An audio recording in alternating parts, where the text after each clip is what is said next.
Okie dokie. I am live. Hello, hello. Hope everyone's doing well. Okay, I think I'm going to work on this. It was a sketch that we did last stream. Actually, I don't know which sketch I want to work on. Now that I'm thinking about it, this sketch is fun, but this one, I like the colors. I think there's something fun about this. This makes me feel like it's like a water, not a water temple, but some sort of like weird overgrown temple thing. This is just like a chill beach landscape or something. I like this sketch more, just as a standalone thing, but this feels like it'd be fun. I might, you know what? Maybe I'll work on these two today, both sort of like side by side. I think that's what I'm gonna do.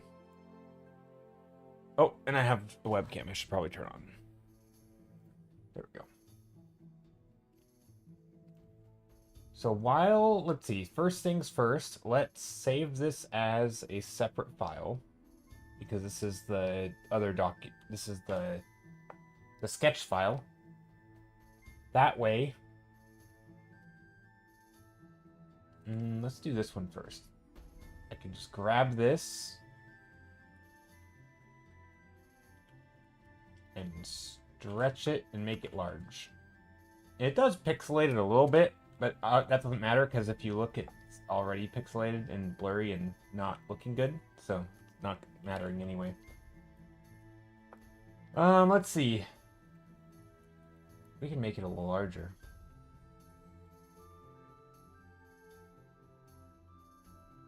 Let's make it this big. Okay.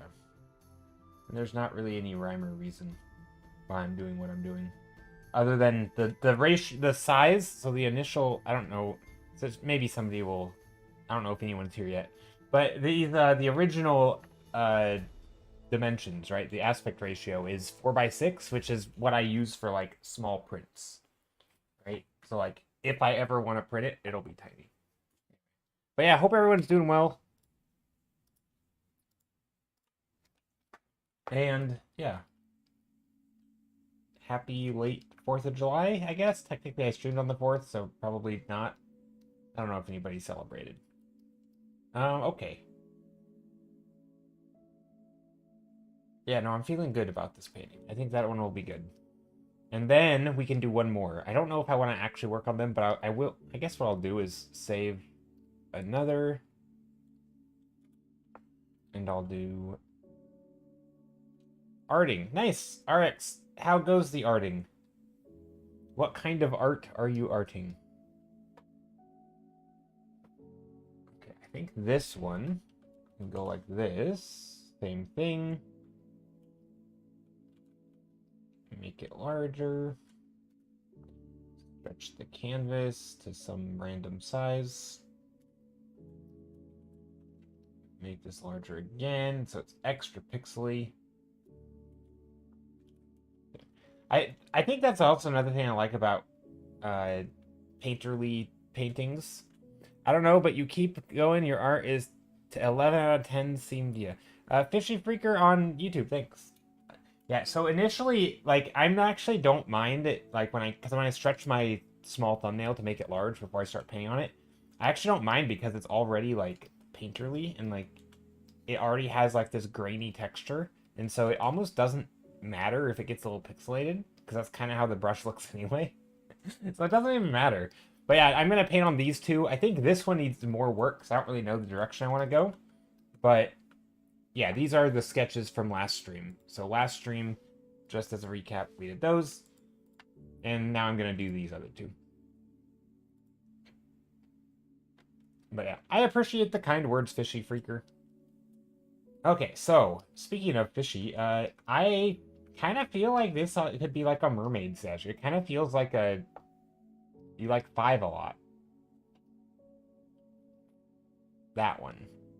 Well, you can ignore the numbers. The numbers don't correlate with the ones.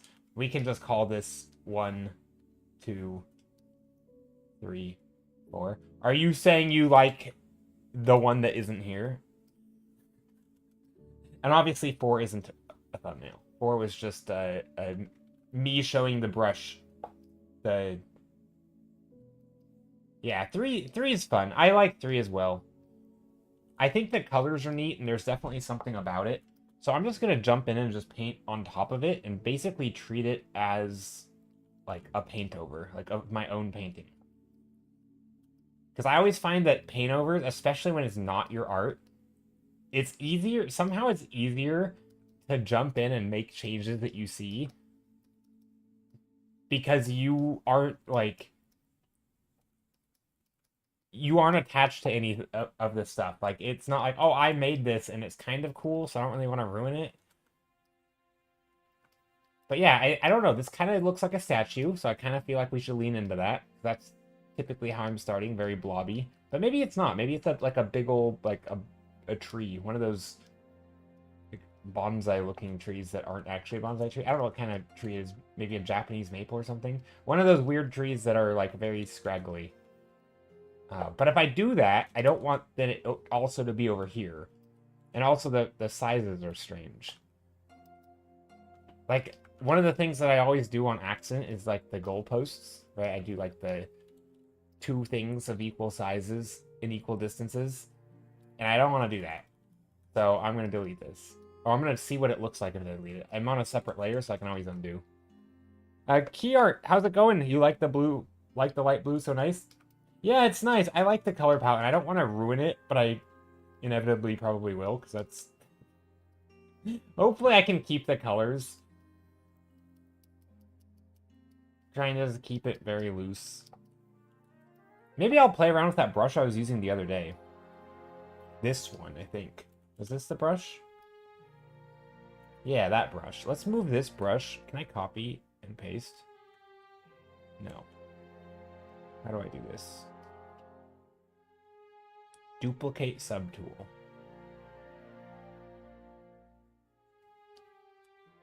Oil. Wait, what? Duplicate subtool. Oil 0. Why is it calling itself oil 2? Drag and drop that there. There. Now I should... Okay. So yeah, I'm going to play around with this brush. I don't know if it's going to make it weird, but it should make the colors and stuff. It should keep some sort of looseness while I'm just doing sketching.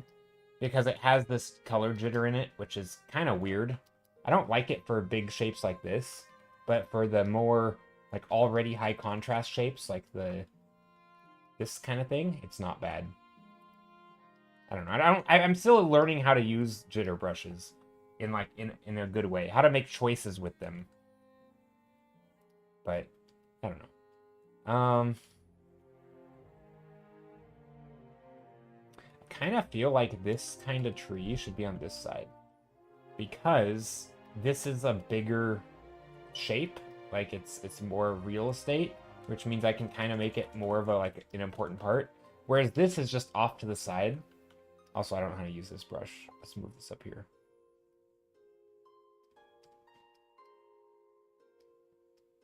I'm rearranging my brushes and I'm confusing myself.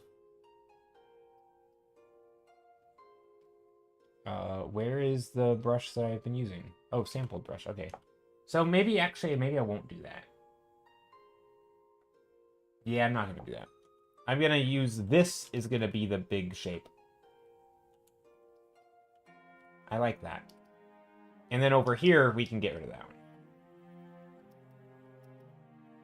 one. Okay, so what could this place be? It's like a little courtyard, kind of, I think. Also, it's really hot. What I get for wearing a long sleeve shirt in the summer. Okay. But yeah, I'm still just sketching. But yeah, hope everyone's doing well. If anyone has any art they'd like to share, or anything they've worked on, or sketches or anything, I'd love to see. It's always fun to have people share. Wait, RX, did you say what you were working on? You don't have to. I don't want to call you out alert to share, but I'm always curious. Okay. Gosh, I don't know what I want to do here. You know what? Let's get rid of this whole fork thing. And let's sketch in some perspective. Because I kind of feel like I want to put stuff back here. So, like...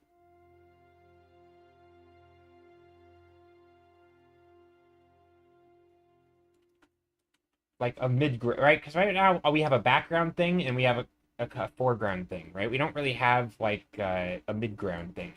And so I feel like we want something back here, sort of separating, right? It doesn't have to be this color. It could be anything. But generally it would be a little bit darker than the background and then a little bit lighter than the foreground. Because the foreground is going to have like the highest contrast of like the dark darks. Generally, not always.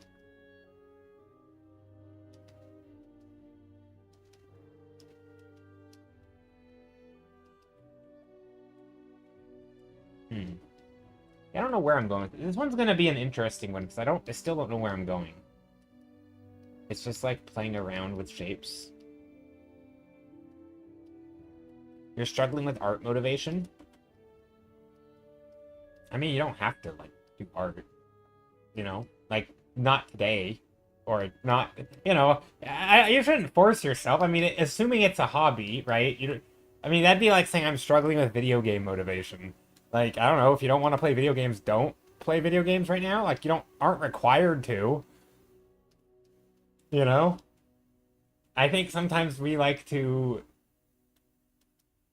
I don't know, we get so in like this weird like mindset of constantly needing to improve or wanting to improve, and like, you know, it's like you treat it like a job even though it's still a hobby.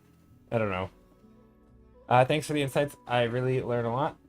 Oh, you're welcome. Well, if you have any questions, feel free to ask. I obviously don't know everything, but I also don't know what people want to hear. I can only just, otherwise I'll just narrate what I'm doing until there's like people asking questions or other conversations happening.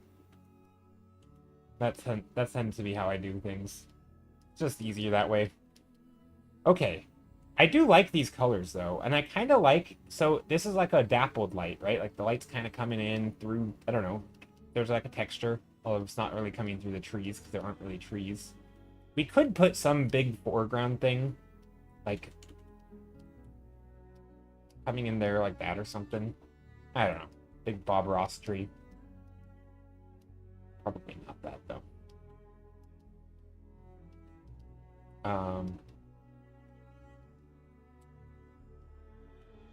We could do some mid-ground thing. I also think if we do a mid-ground thing, we can put, like, light in here.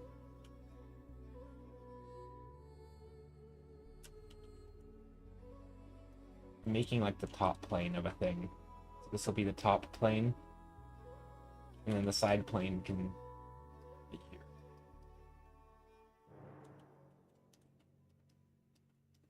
But yeah, I don't know. I'm not quite sure what I'm doing with it. I think I'm sort of going to push the stuff into the distance I get a little bit and try to like make little buildings or something. I don't know. I feel like we could have something here. As a side note, while I don't know what I'm doing, I can show you, maybe I can talk through what I'm doing or potentially doing, so maybe it'll give me ideas.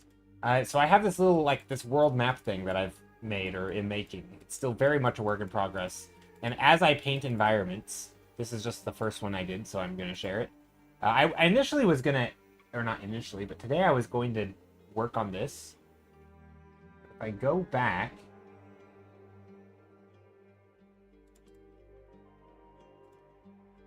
somewhere.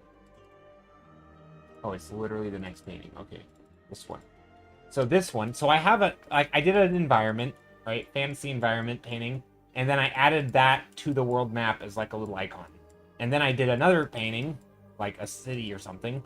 And then I added that to as an icon. Then I did another painting, which was another city, and I added that as an icon. So basically, I've been adding the paintings that I'm doing as icons. So like this painting, I don't know where it would be, which maybe if I think about that, it'll help me make choices. But like this one, for example, could definitely be on like the coast. So like maybe a coast where there's already some greenery. So somewhere like here, some rocky shore, right? I could put like little rocky shore rock shapes and stuff here where you have these little things with greenery on them and trees. You know, I'm not gonna add them right now, but this is just like a very rough example where you just have like this little alcove area where like like where pirates hide their treasure. The very classic, like, oh, it's in a little cave that's anyone who has ever seen would want to explore it, but for whatever reason, no one has ever looked in there because that's where the treasure currently is. Anyway, I don't really understand it, but that's kind of what this feels like. This feels like a little place where there's water, you know, sloshing up against the rocks, and you couldn't really go there with a boat, so you'd have to like get out and swim or something. Um, but yeah, something like that could be there. I don't know where it will be. Maybe it will be, you know, more secluded. That way, we can give it a fancy name like Secluded Cove or something. I don't know. But yeah, so that's this one I feel like I can work on easily because I kind of know what it is. This one I have no idea. You love these maps? Yeah, they're fun. They're these map style pieces. Yeah, it's fun. It's a fun way to sort of tie the paintings together. Oh, thanks for the hydrate. Yeah, it's a fun way to paint or to tie random paintings together so the things I'm doing feel slightly more meaningful rather than just making art for art's sake, which is obviously a fine reason to make it, but I don't know. Like over time it becomes something. I have like sort of lofty goals, which maybe at some point I'll make it like an interactive map. Like I'll put it online and you can click the little icons and it'll bring you to the pieces. Um, I'll want like a significant amount though before I start that, I think, just so I can sort of work on it all at once. I don't know. We'll see. That, and I have no idea how to make an interactive map. I don't know how to do anything with like website building, coding, any of that. So I I don't even know how. I mean, I cannot possibly. I mean, I say this as someone who is ignorant of all things programming, but it cannot possibly be hard to put essentially a JPEG online and then make custom shaped clickable buttons where this area will be a button, and if you click anywhere in here, maybe the custom shape will be hard. Maybe I'll just start with squares. Well, where if you click anywhere in here, it'll take you to the image that is represented by that icon. So it'll take you to, let's see if I can even find it. This one. This is like the entryway of like a city or something back there. And you have these little paths, corridor thingies that cut through. So yeah, it could be like one of these corridors that we're looking at. But anyway, so something like that. And then you just a bunch of random, I don't know. I feel like it can't possibly be hard to make just buttons where you click a thing, you click on a picture, and it will take you, it'll just blow up like this, and then it might have a little box of text or something down below, and it'll be like, blah, blah, blah, this is the place, you know, that stuff happens. And then it'll, you know, you click a different spot like this, and it'll be like, this is the other place that stuff happens. And it'll explain what's going on. And it's sort of like, over time, you build out the world. You could reproduce it with Blender, then in 3JS, you make it an interactive map on a website. Reproduce it with Blender. I feel like that wouldn't even be necessary. There's no way that's necessary, right? Maybe. I could probably do that too. I'll have to look into different ways of doing it. Like, I don't need it to feel super 3D. Like, even just as it doesn't need to be 3D. It can stay as a JPEG. I don't need this to be like a map. You know, I'm not trying to recreate Google Earth here. I mean, it would be pretty cool, like, later, you know, maybe far, far in the future, it's literally a globe and you can spin it all around. And it is 3D, and then you can click stuff. But I don't even like that. I like the painted look, kind of, you know? It almost feels like it's I don't know. There's something about it, you know? I guess I am painting it to look 3D, so maybe 3D would make sense, but I don't even think that is necessary. I think just a literal image with clickable areas.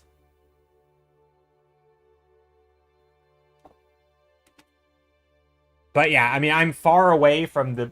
I mean, I guess if I'm, like, paying someone to make this thing for me, like, to you know, I make the art, they do the coding and make the interactive thing. Maybe then, if they had the skill set, they could assist in that, but otherwise it would just be JPEGs and click or PNGs or whatever, just flat images and clickables. So yeah, I don't know. I'm new to it, but right now I'm just making art. I'm not even trying to worry about that. One thing at a time. Oh, I just hit a button. I don't know what it did. Then the map as a background. Exactly. The map basically as a background, and it'll have little like squares. Maybe they're highlightable. Like when you hover over a thing, it will, create like a it'll show that it's a selectable area. It would be like this. It'd be like Civilization, the game or something. Or not, no, that's 3D though. Something where you hover over and it's like, oh look, that's a clickable area. So, you go here, it hovers. You go off, it unhovers, right? And if you click it while it's hovered, it will bring you to the location that this is, right? Or if you go over here, it will, this will be highlighted and you'll click it and it'll take you to the place that this is, which is that, right? So you'd be like, boop, click, boom. Except it would all be in the same browser. It wouldn't, it would just like do a little like pop-up thing. Yeah, like a mini preview, exactly, like a mini preview. And then you click it and it just brings it up. It goes like, Yeah, similar to the Runeterra interactive map. Exactly, similar to that. Honestly, though, I don't like that they have theirs on the side, and it's kind of ugly. I don't know. I don't really like the Runeterra interactive map. Also, it crashed my stream once because I tried to open it on stream, and my internet cannot... It couldn't... Or my internet and my computer both could not handle trying to load that thing because it's massive and high res. And yeah, so it crashed my internet. But outside of that, and not holding any grudges, but no, I'm not a huge fan of the Runeterra interactive map the way they have it set up. But yeah, that's the general idea. It's an interactive map. Doesn't need to be 3D. I'm not making it to scale. So yeah, it'll be fun. But again, I'm not worried. I'm not even hardly thinking about that right now. I'm mostly just trying to sketch places and sort of populate the map with random locations. So, right now, if I circle all the things we have 4 or 5 locations. This one technically is a location. I think that's all I have on the map right now. Nothing else is a real location. It's just like filler. So all of this could be reworked. I could make this bright pink if I wanted in some fantasy landscape. But right now I'm thinking, I have a few more paintings I can add to this that we've done in recent streams. But, I'm thinking just get a few around here. And then I can start really doing, like, interconnected environments. So, like, things that are... almost like story pieces, if you will. Like we were talking about a bridge connecting 2 places. Stuff like that, where you start to think about, like, okay, what is this? What is this? What's the kind of, what are the places that are like a combination of them, right? You take like the culture and the design of this and the culture of the design of that, you combine them and you do some like intermediate, right? And you sort of start building out with the world and you say, okay, what is this? Maybe there's, little caravans here or little areas that are like, temples to this thing or whatever it is, or people who harvest this energy of this mysterious thing in the desert. And so maybe there's little like villages out here that are like scavenger outposts and they go out and like salvage the things or whatever, right? Like, I don't know exactly what the story's going to be, but that's hard to decide until I know what the main, like, a few areas are. Like, it gets progressively easier to come up with ideas when you're not starting with a blank page. So right now I'm just kind of trying to make random stuff that's sort of cool, but kind of vibes with the map and also maybe has some direction. But yeah, it's fun. It's not very deep, it's not like a giant project or anything. It's just a thing I can do. I can more or less just paint what I want and stick it on the map.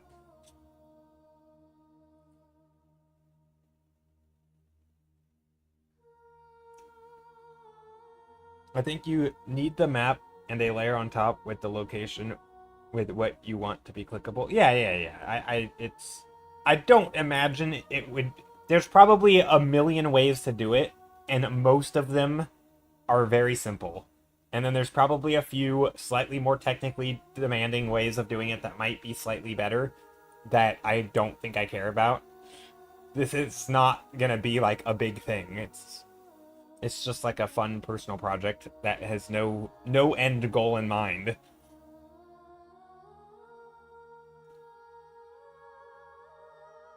And who knows, maybe it will become something cool. Okay, but for now...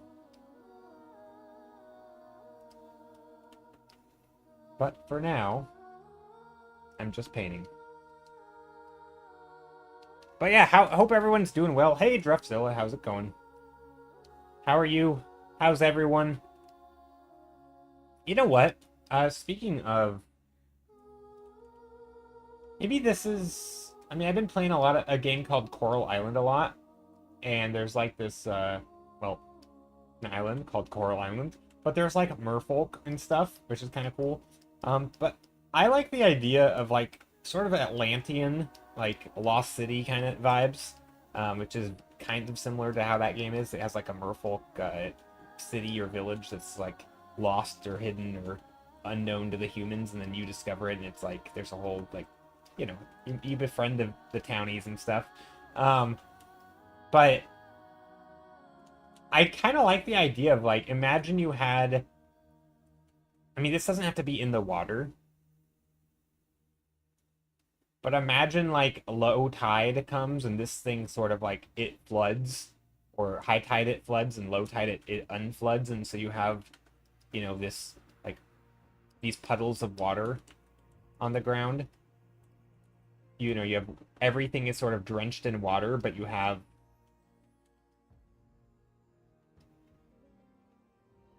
Yeah, like this sort of, like an old ruins. Like a ruins, but it's kind of half submerged. A submerged ruin, if you will. Not the most original idea, but that's okay. It's a starting point. Somewhat submerged ruin. It's going good. How about you? It's going well. My day is good so far. My glasses are very smudgy, so apparently I can't see anything. Yeah, no, it's good. Going good. I slept in, kind of. Actually, that's not true. I'm actually... Never mind. I stayed up super late, and then I didn't have work this morning, and so I didn't actually sleep that well. Like, I think I went to bed at, like, 2 a.m. and woke up at, like, 7 a.m. So, yeah, no, I actually haven't slept hardly at all. Maybe 5 hours. Probably not 5 hours. Because, you know, there's the falling asleep and waking up period that is not instant. So yeah, no, but I'm good. I feel good. I feel rested. I kind of slept a lot yesterday, which is why I was up so late. Yeah, no, it was good.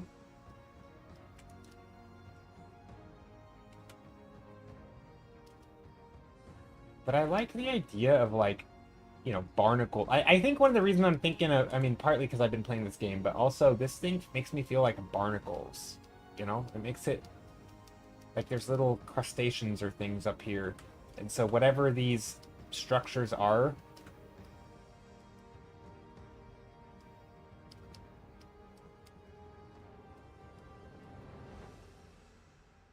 So is Coral Island better than Stardew Valley? So there's a lot of games like Stardew Valley that are basically exactly like it in most ways, and then they all add a little thing. I feel like Stardew Valley kind of popularized, is that the word? Popularized that whole, like, genre. I mean, I know technically Harvest Moon came before it, and there was other things before Stardew, but, like, the specifics of what that genre looks like, I feel like Stardew Valley solidified it. And so there's a lot of similarity between the games. Like, almost one-to-one. But I actually like... I feel like a lot of the games that came after Stardew are adding additional things. So they're doing the things Stardew's doing. So if you can do it in Stardew, you can do it in this game. But then there's additional stuff, because they're newer games. They've sort of taken, stolen, if you will, ideas from Stardew and then added their own. So it's just like Stardew an extra, right? So if there's something you like, but I think the main difference in a lot of them is sort of like visual style. So Stardew is obviously uh, pixel art, and then Fields of Mystery is also pixel art, but Coral Island is not. Coral Island has more of like a 3D Sims-ish look, kind of. Yeah, I mean, Stardew stole the whole concept from Harvest Moon. Yeah, but so I didn't play much of Harvest Moon, but I think Stardew still it felt different enough. Like the theme was similar, but a lot of these other games don't really feel that different. Like, but yeah, they're all very similar. But I think a lot of the newer ones, like for example, in Coral Island, instead of Stardew, so in Stardew, there's your basic, I don't know, mining, fishing, foraging, farming, cooking. No, there's no cooking skill. There's just cooking. Because crafting and cooking are like the same thing. What else is there? I don't know. There's like a handful of skills, right? In Coral Island, there's also like diving. Diving is a new skill, which is fun. It's a pretty cool thing. It adds some exploration things. There's a few mechanics that are like there's a few things they do that make it a little different than the other games, but by and large they're all the same, and if you enjoy one you'll probably like all of the others. Like that's if you like the core gameplay of any of those games, you're gonna like all of them because they're not significantly different in gameplay.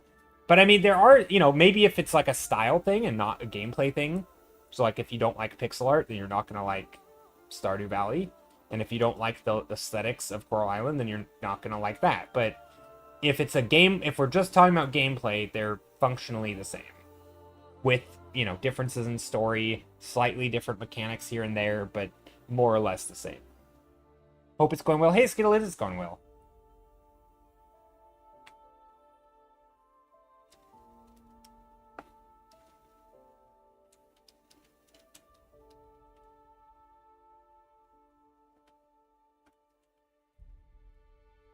I actually like the idea of like a submerged area a little bit. So like some sandy, maybe not sand, could just be soil. But with little areas where there's some water.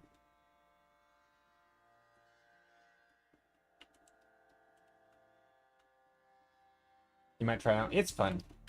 I've been doing a co-op world with some people, and it's pretty fun. I like co-op. So it's normally not a type of game that you would think is like meant for co-op because it's sort of a, kind of do your own thing. But it is fun. Co-op's a lot of fun. You progress the story in any major story quests. Everything progresses together. So if one person's like progressing in the mines, and another person's progressing diving, like you're not always doing it together, which is kind of the weird thing. But you could all go diving together, and you could all go fishing together, or all go mining together, or whatever, and like progress storylines faster that way. But it's kind of like you're all on the farm, you're all different workers, and you're all kind of doing your own thing, but you're all coming back at the end of the day and building up the community together. It is fun. How many channel points for you to create a piece of pixel art? I mean, if you zoom in far enough, this is pixel art. Look, there's pixels. You can see them. No, I don't think I'm gonna do pixel art. I don't have... Unless I knew what I wanted to do. Look, it is pixel art. Nah, I don't think I want to do pixel art. I don't really enjoy doing pixel art. I've done, like... I made some emotes here and there in sort of low pixel arty style, but I don't know. Maybe someday. It would be kind of cool to get like one of those programs that is like good at pixel art, or like is meant for it, and just try it out. Like as a way to try a new program. Not because I can do pixel art in Clip Studio. You can do pixel art in any program, but sometimes it has tools that are better for it.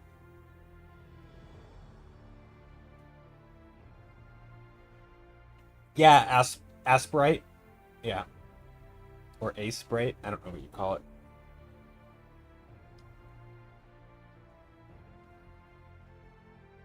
Yeah, that's what I've heard. Yeah, that's the one that I had in mind when I said that. So, I don't know, maybe someday I'll give it a try and jump in and see what I can do.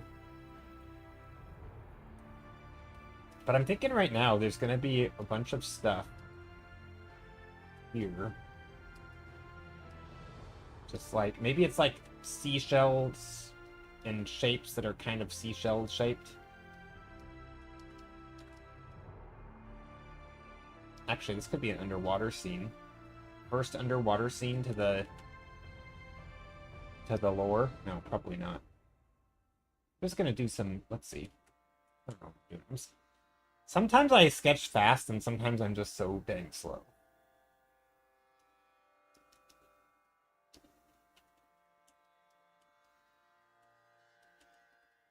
But and today I feel like I'm kind of going slow, but I feel like I could go fast. Anyway, it doesn't really matter. But yeah, like an above ground ocean spot. That's what this is.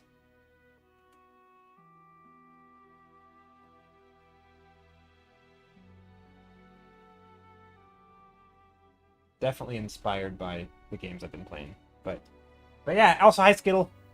Hope it's going well also. I don't know if I said hello yet. But yeah, it's it is going well. Today's been a fun day.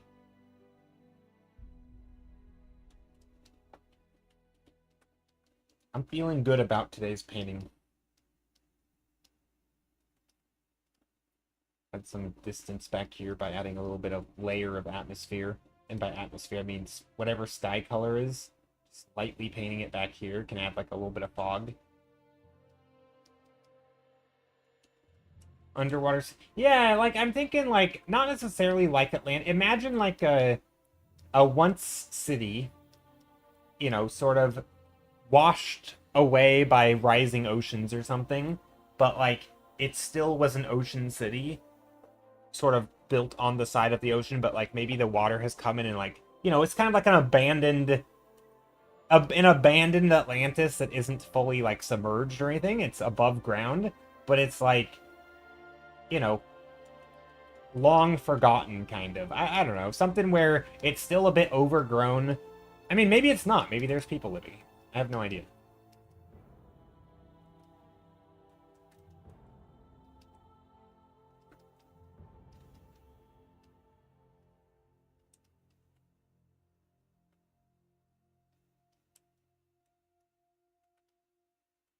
I think at one point, I had a thought. I think at one point in my life, maybe even recently. No, that's not true. Not recently. Probably not since in the last like 10 years. But at one point in my life when I was doing art, I always thought like you know, when people talk about their art in a super like lore kind of way, where, you know, they talk almost more about the lore than actually making the art.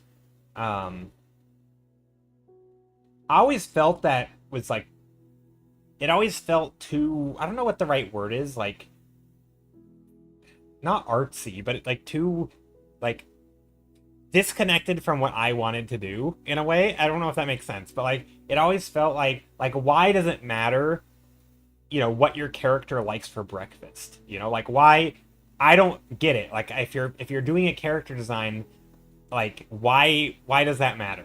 But now I'm kind of on the other end. I'm like, it kind of does. Like, not because it's going to for sure matter, but because the more you can think about these things, like things that you can say these are true about my environment or my character, suddenly you can start making choices, right? Like, if you know for sure this is a city that was once underwater, you can then say, okay, well, there's going to be, you know, salt water is going to damage stuff. There's going to be puddles and, you know, broken things. Maybe there's barnacles on stuff. You know, maybe there's, and then suddenly you have, just by saying something for sure about the thing, you can now like for example, if you like, my character loves this thing for breakfast, you're like, why do I need to know that? Well, let's paint a scene of them sitting in a diner. What are they eating? Oh, hey, they're, you know, what they like for breakfast, right? Like, it kind of makes sense. Like it doesn't. You don't really know when it's gonna come in handy. But anyway, so I feel like I've had a shift of my attitude towards it because I always thought I don't know like I didn't think about art as like just making a bunch of choices, but it kind of makes sense that like the more informed you are about a thing, the better choices you can make. And so doing more research and knowing your subject matter better, like anything, any more knowledge you can gain makes you better at making choices. And those choices are going to make better art. And like learn more, make better choices, make better art. And so it's just like to me now it feels super straightforward. Yeah, because once you get good at the aesthetic part, the content starts to become more important. Maybe that's also part of it. Yeah, that could be a bit, possibly. But I also think, I mean, I don't know, because like it's funny because I think a lot of when I had this sort of like I don't know, like a bias against sort of overly thinking about the nuanced details of like of stuff before I've even started painting it. I typically associated that with like artists who I would say were like looked like probably fairly early in their art journey, right? Of like learning to do art. And so it's not like I saw the pros talking about story and like, oh, what do they know? I never saw that. It was always more like you'd see people who only are dabbling in art focusing more on the non-art stuff, and I'm like, if only they'd focus more on the art stuff, right? But I don't think it's so I don't know. It's weird that I've had this thought, and maybe it's I'm just judgy and some or something, but I don't feel that way anymore. I think it's anything you can do to gain more knowledge about what you're painting will help you make choices that are better. Like, I think that's just true, and I don't think there's any reason it wouldn't be. But, like, sure, I mean, again, maybe it's like, surely we've all seen people, I mean, heck, there's probably people here in chat right now. And, again, it's not a bad thing, I'm just, like, where, people who have made massive character sheets for their OCs, right? For their original characters. And it's just like it goes into crazy amounts of detail, and like that's awesome. Like now I feel very different about that than I think I used to. I used to look at that and be like I didn't really get it. I didn't understand. Maybe I still don't understand why some people want to do that or choose to, but like maybe it's not, they're not motivated in the same way I am, or for the same reasons I would be now. But like now I see actually a lot of value to that. And I don't think I saw that value before. If that makes sense. Before it seemed like I don't know, like again, it's like it felt like almost like a childish thing, which is so stupid because I feel dumb for even thinking that now. But like it felt like playing make-believe with your art, kind of, instead of actually trying to design or something, which is like, who cares if you do that? That's good. Like, we need more of that in the world, probably. But at the same time, like, now I'm like, dang, there's actually, like, I feel like I want to start writing character sheets or writing lore for my worlds before I start, so I have, like, a thing that I can sort of jump off of better. I don't know, it's funny. I feel like I've come full circle. Of like not liking a thing, and now I'm like, I need to do more of this. It's so stupid.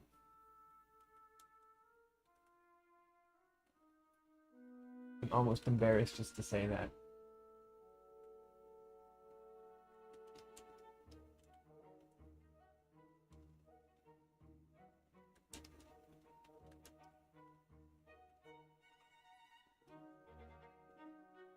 Now, with that said, there probably are some people who like, will do literally anything other than trying to learn to draw, and so it's all about like.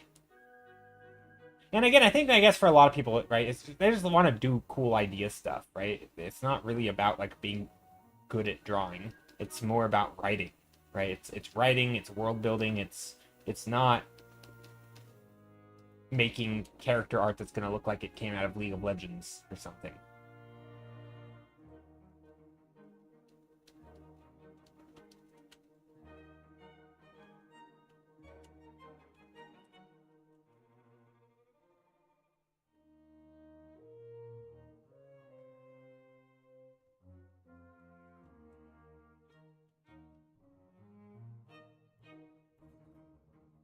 Little puddles of water. One of the speaking of as you learn things, you can make choices. There's this cool thing that happens when you have like a rock in sand, where just around the edge it gets eroded, and then the sand above it. So like you'll get a little pool of water. I'm sure you guys have seen this, but you'll get like a little pool of water right here. And it'll like, or it'll dip down. And then up here, you have like a bank of sand. But I don't actually know why it does that, really. But you get like a little bit of a... I don't know, it's really interesting. And so you have your sandy area here. And then you have like a little depression in the ground right where the rock is. Or whatever this thing is. If it's a rock or a big seashell.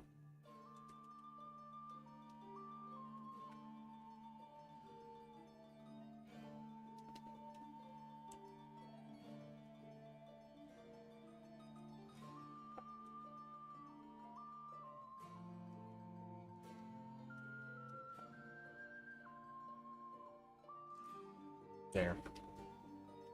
Isn't it just sediment catching onto the rock and slowly building it up? Catching onto the rock. No. I mean the other way. Like this. It's a depression.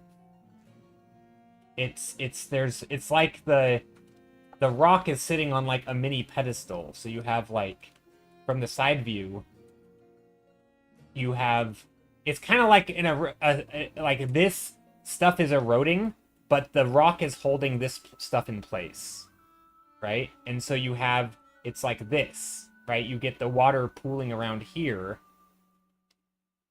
but you have like a little depression here around the rock.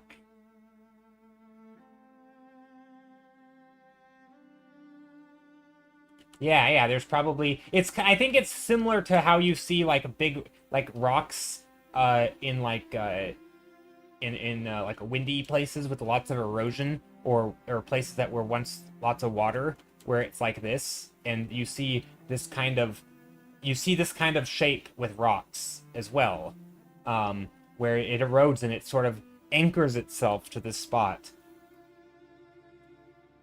More water flows in those spots. Yeah, that makes sense. And in this case, I don't know if it's wind or what, but like it's similar, right? Probably same with water. And where if enough erosion happens, it would look the same, right? You'd carve out spaces. But anyway, it's always interesting when you see it, because it's like every rock has its own little puddle it sits in. So you get a rock, and then there's a puddle around it. Rock, puddle around it. And it's just consistent. It's so cool. So you get these little textures of solid shape, shiny shape, right? Shiny shape. And then ground. Yeah, I don't know the exact geological process. I assume, I mean, obviously it's some sort of erosion, right? Yeah, it probably is things hitting it, creating turbulence, kicking stuff up. But I don't know what gets it out, right? That's the thing I don't really understand. So I guess I don't know what it is. And like, why not? I don't know. I guess it probably gets under the rock and just over time stays moisture. Like, I don't really know for sure. Like, with lots of speculation, but I don't really understand it. But anyway, all I do know is that when I'm painting things in sand, now I'm like, oh, let's put a little bit of water around the rock, because I see it all the time. And it's cool. It's like a fun little texture that just makes things a little bit more believable. In my opinion.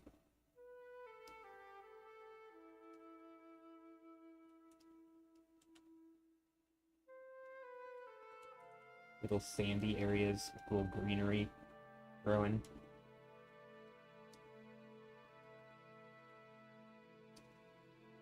This greenery can be much more less green and much more dark.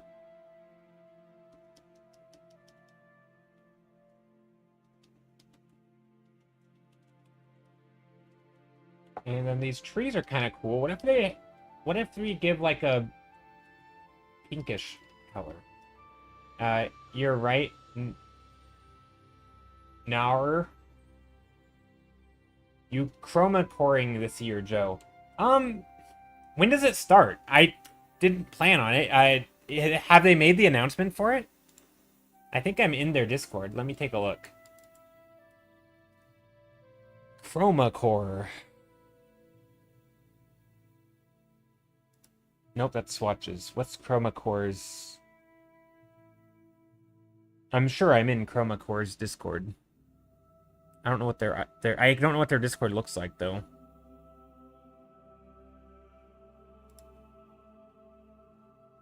Oh, it has started. Have submissions ended or not? Oh, Chroma Core. Okay, I see it now. Let's see. 2025. No, that's 2025. Official announcements.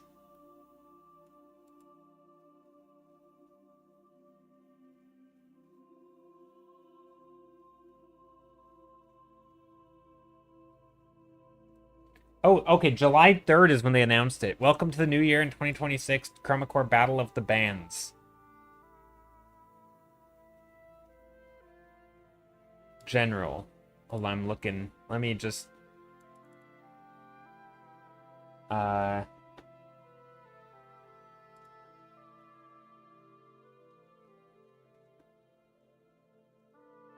July...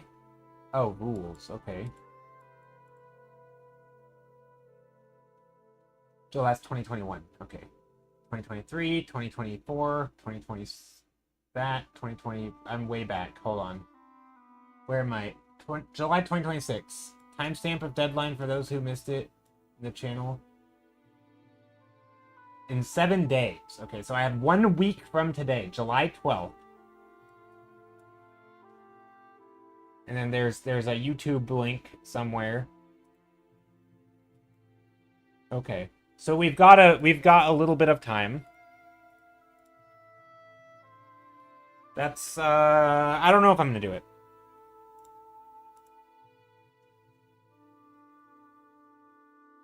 You scroll down for the latest. I know, but I wanted to know what I'm missing or not missing. It's Battle of the Bands. Yeah, I know. That was already stated. But yeah, also, hi, Sunny. Hope you're doing well. Yeah, no, I'd have to watch the YouTube video because I didn't... I don't know. I don't think I'll do it, but it would be kind of fun to... I think last year, or maybe the year before, I did all of the environment. I did like the sketch-alongs, but for all the environments.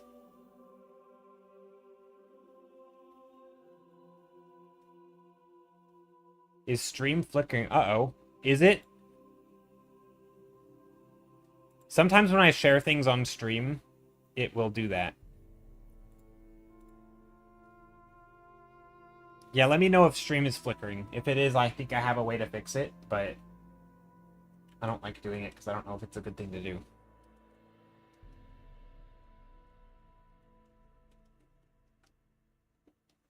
Okay. I kind of think these colors, we can introduce them back into here on top.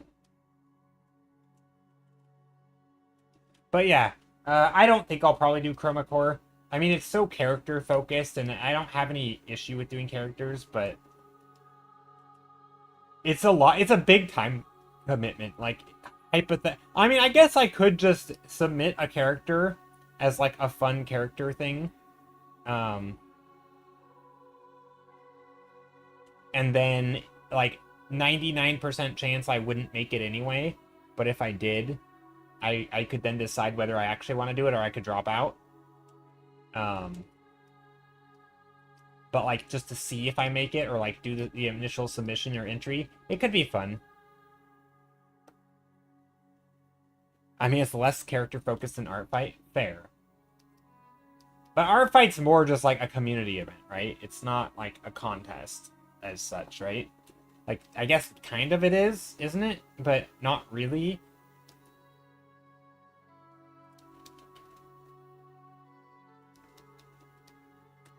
I don't know. Art Fight doesn't have the, like, the intimidation factor for me.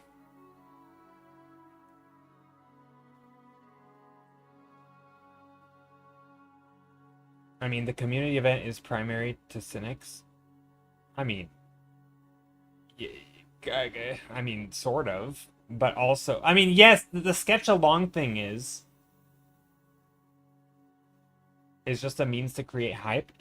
Sure, but like yeah, washout alley. Yeah, that's fair. But I mean, the very structure of the thing is not in line with that. In fact, if there's one critique that I've had every year of Cynics is he's like by far the worst communicator when it comes to what he's doing versus what he says, and like the way, like, if you build it as a structure of a thing that does something, and then you say, but it doesn't, that's not about that. Well, it's designed to be about that. Like, you know, if you wanted, like, if you wanted it to be about the sketch along, you could design it in a way that promotes more of the sketch along and does more things to get people to sketch to join, rather than focus on the intensity, the super hardcoreness, and say this is the most intense thing ever of the art challenge of the year, whatever branding he uses for it. Like, that's awful branding if the whole point is that we want anyone and everyone to join. It doesn't matter if you say that when everything that you've done to brand it is not that, and the structure of the event itself is not that. You're not doing yourself any favors. Now, I will admit, it is fun to join along. I have joined along in years, and it is a fun community event, and there is a big community around it. But there are lots of things that are, it's in some ways obviously not about that. I mean, it is, but it's not like, it's also about the other thing, right? Which is the, you know, like, the people who are actually make it in, who are trying to compete and survive and stay in the fight, right? And he's expanded it to let more people in from year to year, but it's still, once those more people are in, it is intense. It's literally a new art contest literally every day for like a month and a half. Yeah, no, I know he goes through the posts, and that's cool. Like, he doesn't, I'm not saying it's not about the washout alley at all.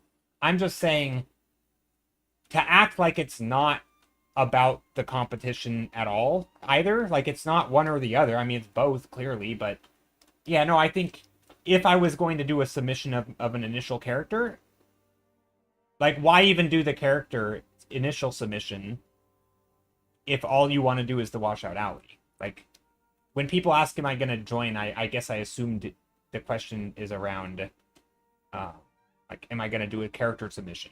Because if that's the case, obviously you're trying to do the best you can do and participate or whatever.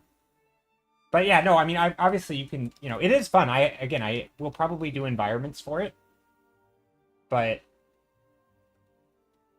I wouldn't want to submit a character,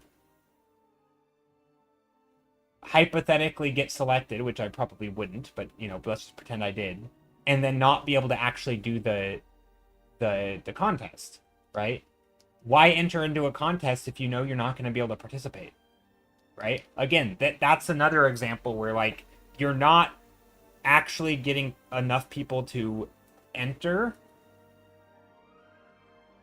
You can request not to be picked. Yeah, but that's not, I don't know.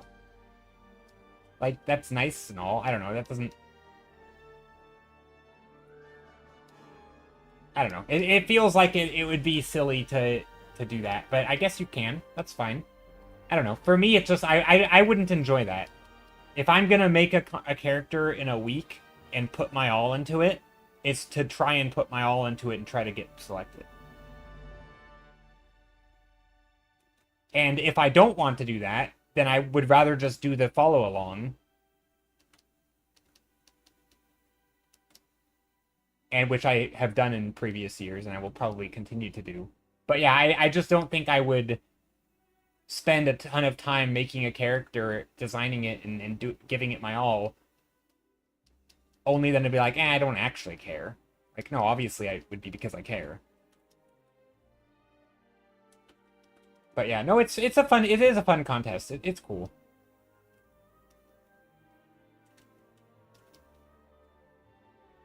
But yeah, it's a little, I think it's a little too intense for me to want to join consistently.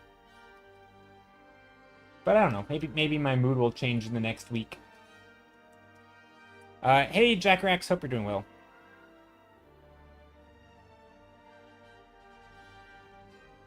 I think your obviously isn't a public obviously. Well, I mean, I guess I'm basing it a lot on like the way it's branded, or at least it was. Maybe it's changed in the last year. But yeah, no, yeah, that's true. Probably for me, the way that when someone says this is the most intense contest, 30 days. Also, you only have a week and a half to make your entry, and this is like a fast-paced, continuous thing, knockout event, more contestants allowed. This is a boot camp cadet school or whatever. Like the whole thing is all. I mean, I understand that the actual thing, like maybe some people's attitude towards it is different, but it is still a very intense thing. Oh, it's only 20? Okay. I mean, that makes doing the initial submission even more intense. Because now it's like, holy crap, you gotta be really good. Like, I mean, that could be extremely intimidating. I mean, again, I know it's not all about winning, but, like, again, if it's not I guess in my mind, if you're gonna make an event that is supposed to be a fun, casual event, it should have less strict guidelines, not more, right? It should make people feel like they can do more of anything, not less of anything. Yeah, but it's not about prizes. It's still a competition. Yeah, I don't, it doesn't matter about the prize.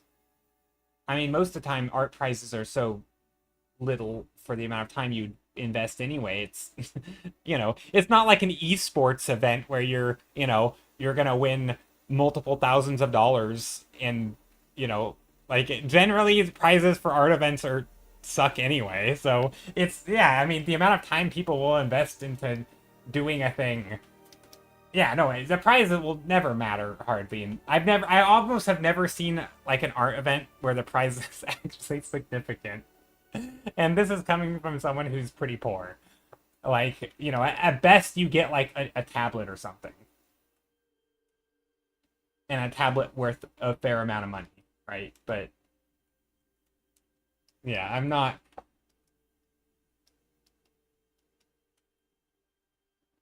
90%. Yeah. Most people who are joining are not making it to the finals, and then you participate along. I understand how the thing works. I've been following it since 2020 or whatever, probably whenever I think whenever the first year was, I was a part of it. I think I did every single prompt one of the years, and then I slowly tapered off. I think last year, I'm not sure if I followed it at all. I might have looked through the submissions. But yeah, it's fun. It's a fun event. But yeah, I don't think I'm going to do it.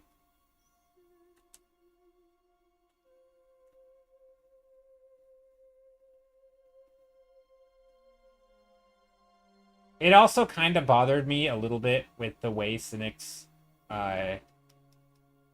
didn't list, and maybe he has now, so I don't know, but initially he didn't list criteria of how he was going to judge.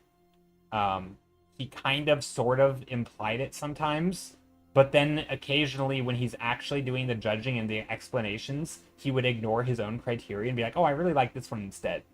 And like ignoring the very things he said. Or there would be assumed criteria. He would say, this is a product design, but then not tell you what that entails or what he's going to be judging on for a product design. And because it wasn't clearly laid out, then he would just kind of, and it's like, again, when you're having the top 20 artists for 30 days in a row spend a significant amount of their time working on an event, only to like not stick to the criteria that you said you were going to judge on, feels really bad.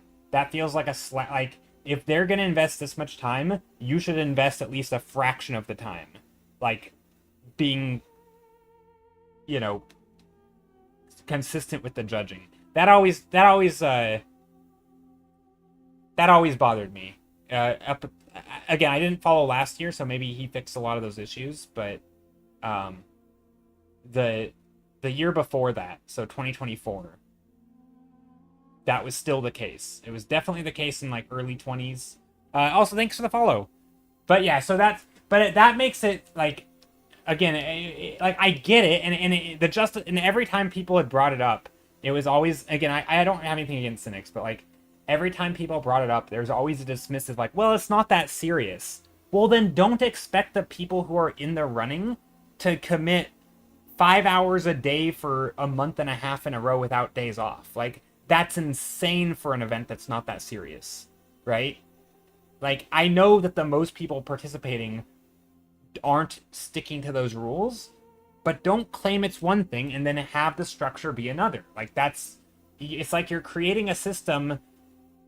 I mean, again, this is like just a bigger issue. It's like, it's not even really with the art event, but it's just like a way. This is a thing that people consistently do when they design, tournaments or any sort of system where like the system actively promotes a thing or a behavior, and then they say, but it's not doing that.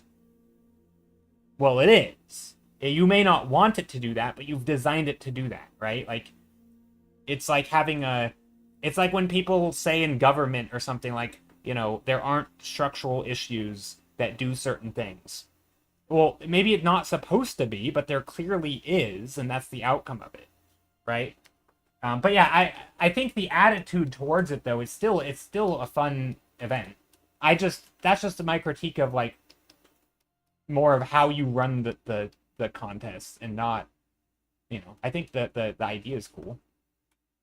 But yeah, and you don't have to agree with my take.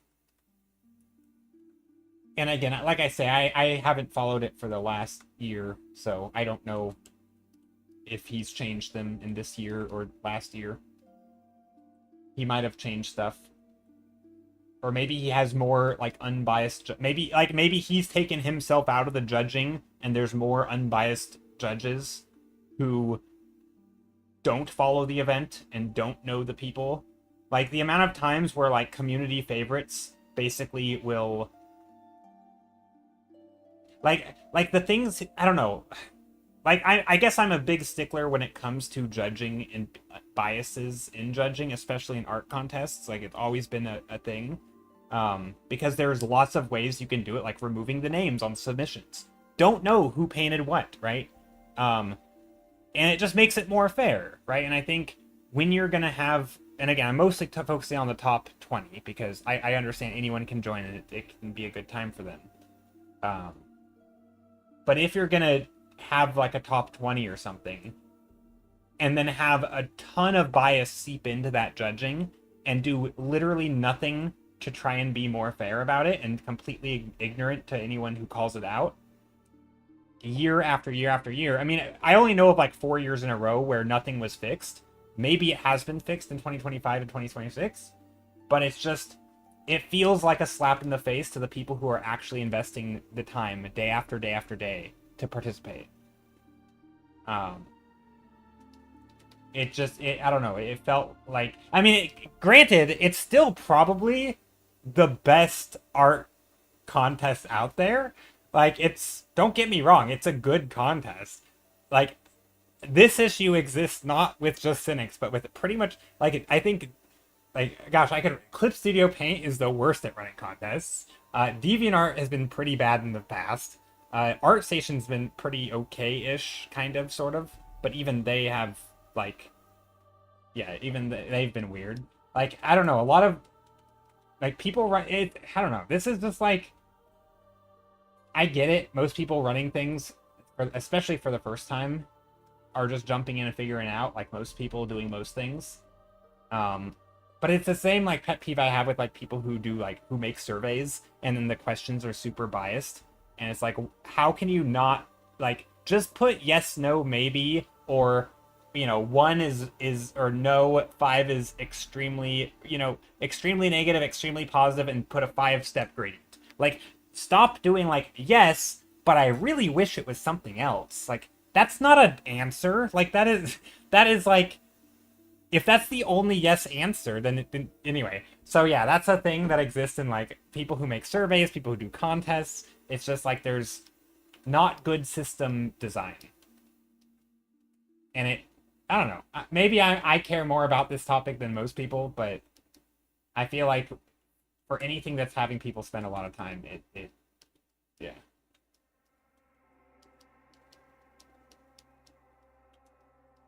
There's also just a lot of really cool like psychology and like various like psychology studies around, not even psychology, but just like studies around bias and decision making um on this topic, and pretty much like point for point any of these, like there's actually a really cool book, actually there's a couple of books. um what is the book that I'm thinking of? I think there's a book that called Noise by Daniel Kahneman. um he has a couple books that are on similar topics, and there's a whole bunch of things like how like systems can be noisy and like have all this variance and things you can do to reduce it, or also like not noise but like biases that slip in, like classic things like around like hiring people, where people like to do things that add more bias and they prefer to not remove the bias because it makes them feel less like they're in less control, but actually they end up making better choices if they do remove it. And like pretty much point for point, every single thing that all these studies and all these sort of this written literature on this topic, every art contest pretty much does every single thing that they're saying, like, these are the proven things that are really bad for like unbiased judging. It's like, don't do those things. Like, just, you don't need to see the person's face or see their name or have a record and history of what they've done if you're going to judge something critically for like one thing, right? Anyway, I'm getting a little off the rails here, but yeah, this is like an art contest pet peeve and just contest pet peeve in general, but it's yeah.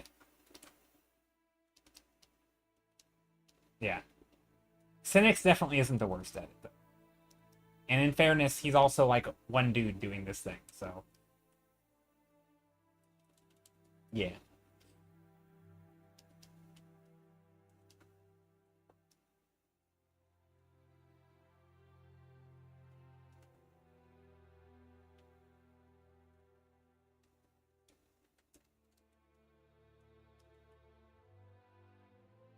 Like, I remember one year DeviantArt uh, had a criteria.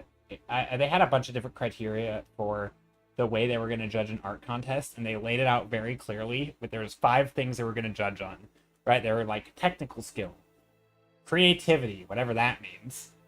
Which, you assume creativity is going to be, like, is it unique, right? Or some sort of originality, like. And then in the top 16 finalists, 8 of them did the exact same thing. How is one of your criteria creativity? Clearly they would have gotten very low marks on that, and yet everyone, like, how are you would think the people who are getting into it would be the people who got high marks on all 5 criteria, like if you're going to do like 5 categories on a 1 to 5 scale. And yet one of them, very clearly, everybody did the same concept. So I don't know how those people got in, because you clearly didn't follow your own criteria. Again, I'm not saying they didn't make great art, but like, don't say this thing matters and then ignore it, right? They never, no transparency in how they judge. Like, that to me drives me crazy. And I was not one of those people who did that. I actually got into the top 16 in this particular contest, but like, I felt like I didn't need to try to do. I mean, granted, my thing wasn't very creative either. In hindsight, I probably shouldn't have made it in. It was like literally the first idea that came to mind, and it was yeah. So like I don't know. And then there were people's art who was like way cooler, way more creative, way more technical skilled, completely passed over. I'm like, I don't understand. Like I don't know what you were judging on, just like your feelings, I guess. But like, why even have criteria if you're not going to follow them?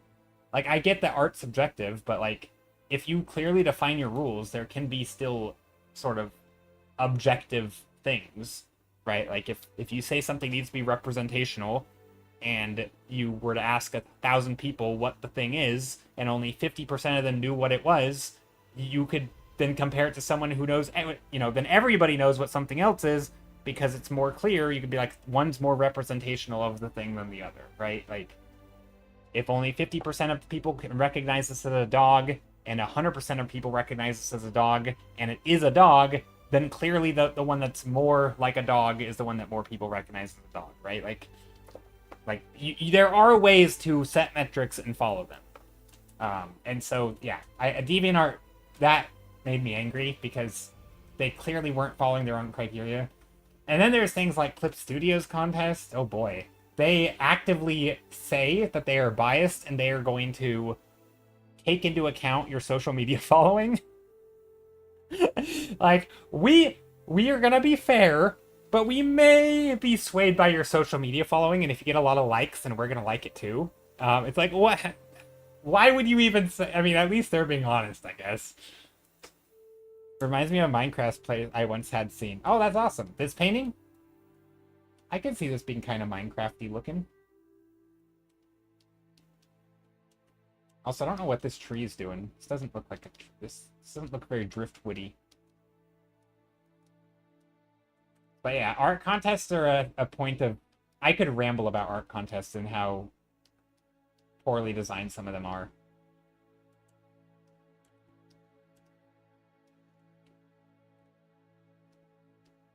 Some barnacles on here, little thingies and stuff. I like the little bits of structure in here.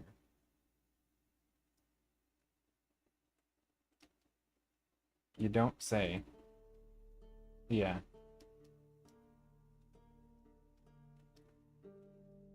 I don't know. I think a lot of it's because like people put a lot of time into like trying to participate in events, and then feeling like the event wasn't fair. Like, it doesn't matter if you win or not. You should still feel like it was a fair game, right? And this is the same for like competitive sports or anything, right? If you feel like the refs aren't fair, it just sucks. Like, it's not fun to watch. It's not fun to be in the event. Like, certainly not fun to compete. But even if you're not competing, even if you're just a spectator, knowing that your team only won because of a technicality, because the refs were unbiased, that's garbage. Like, get that crap out of sports, get it out of contests, and yet consistently there's issues. And so it's not even a topic about art. It's just a... Yeah, it's just a thing in, like... I don't know. I've been making good art progress, though. I've been painting for, like... I've made good progress on this painting already. So while I have been rambling, I've also been painting.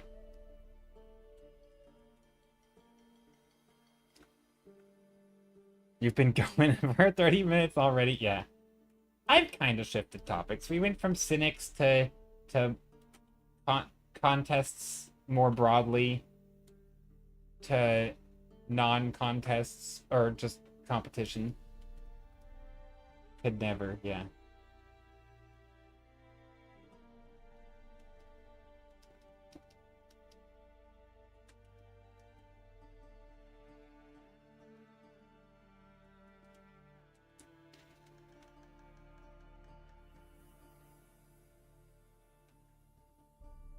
Ooh, I kind of like that.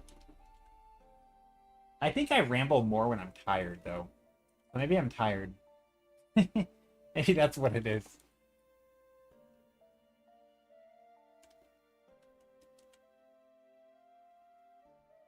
No, I actually don't feel tired. I feel good.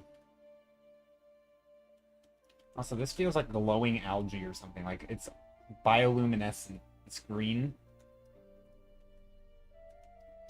It's like way too green. Unnaturally green. Like toxic green.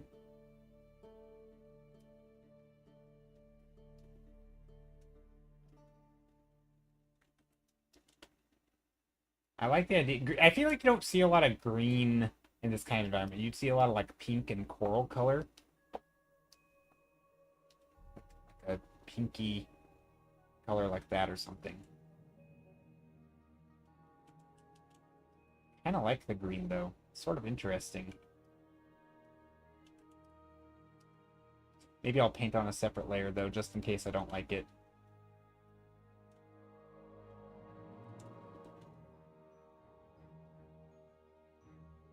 This feels like it could be driftwood. Maybe. Making contours around the lines. Or, yeah, contour around the form to help show the form of this thing.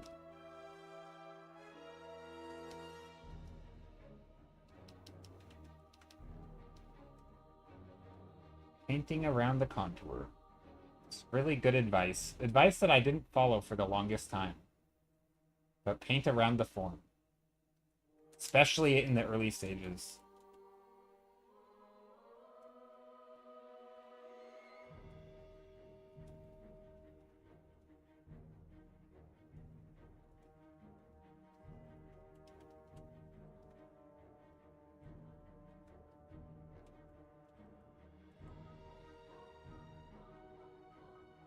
It's kind of fun.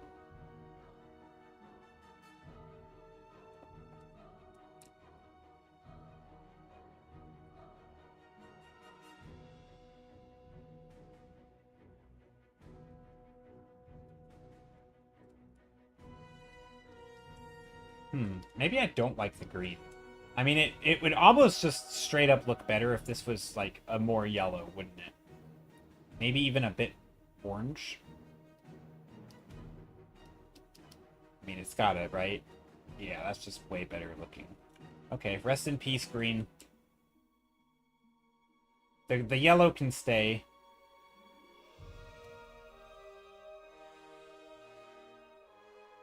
I mean, some of the green could be okay. But maybe not much. A pinky coral.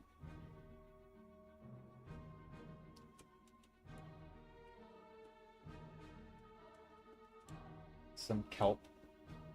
Some sea plants.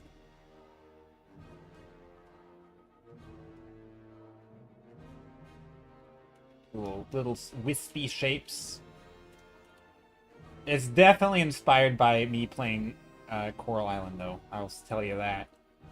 These colors, the theme, even. I mean, the location's nothing like anything in it, but it's still very... It's funny how that works. Like, I don't ever think of myself as, like, taking inspiration from stuff, but, like, I definitely do.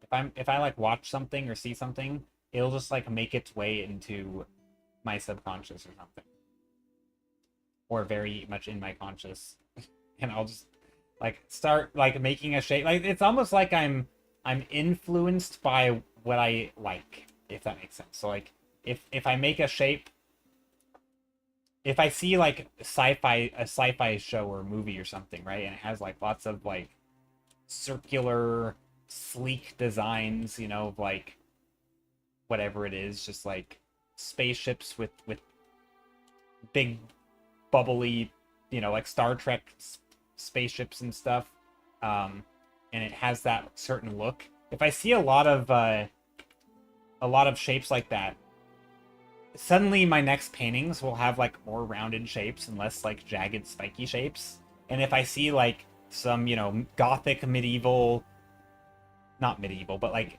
gothic horror type thing, then I'll just like be drawn to like, oh, let's do a bunch of spiky stuff. I may not be drawing gothic stuff, but it's like the mood, the vibe kind of just works its way in. There's a helicopter.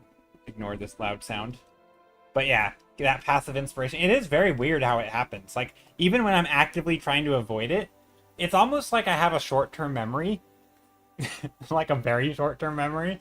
And actually, this is slightly less about inspiration, but this happens. So I've been playing a lot of a game called Teamfight Tactics. Many of you know, because I don't shut up about it. But even in that game, like, if I play a lot of that game and like there's certain compositions, like team compositions, if you play that are strong, even if I play, let's say I play 2 games in a row with one comp and I win and I do very well with it, both games, then I'm like, it's hard for me to do something different because I know that it's like I forgot all the other good comps because I am only familiar with the most recent wins, right? It's like that recency bias thing. And it's like I can't be impartial in my next game. I have a bias towards the last comp I played and did well with. Even though I know that 4 games ago, I won with a completely different comp, and it's equally as good, even if I'm in a better spot for that, it's like I don't even think about it. And so it's like, when I'm in art, now going back to my art example, when I'm making shapes and stuff, it's like I'm not even looking for the shapes that might be good in a different direction, right? Like kind of like when I do a color blob, right? And someone's like, that looks like a person. And I'm like, this looks like an environment, right? And so of course I paint an environment because I lean towards that. I'm looking for it. And so I have this bias towards like the last thing I saw. And I don't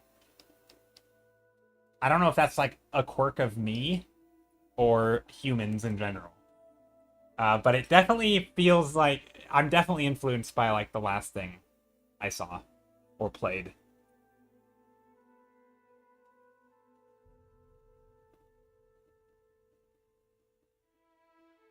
Yeah, I think it's normal. But I feel like I notice it with myself to the extreme. And I don't hear that people talk about it that much. Like, I hear people talk about inspiration, but it's always things like, oh, I'm really inspired by, this genre or a thing from my childhood. It's like, I'm not even sure if I remember the stuff from my childhood that would possibly inspire me. I'm remembering, like, the thing I watched last night, Or, like, the game I played this morning. Like, mine just feels very recent. And it probably is... I'm probably not special in this way. It probably is a normal thing. I just like to talk about these things and think about them. But, yeah.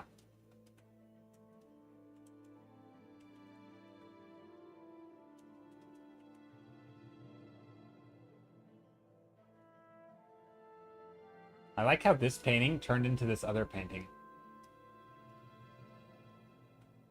Which one? This one. They turned into the same painting. The arch. The big arch in the middle. Wait, did this one start with an arch? I don't actually remember. I don't think it did. Oh, it did. It did start with an arch. Look at that. Turns out I really like to draw arches. Now, I don't know what inspired me to draw arches, because I've done that forever. So maybe I'm wrong. I just like drawing arches. They're good shapes. Maybe we can do more with the shape, though.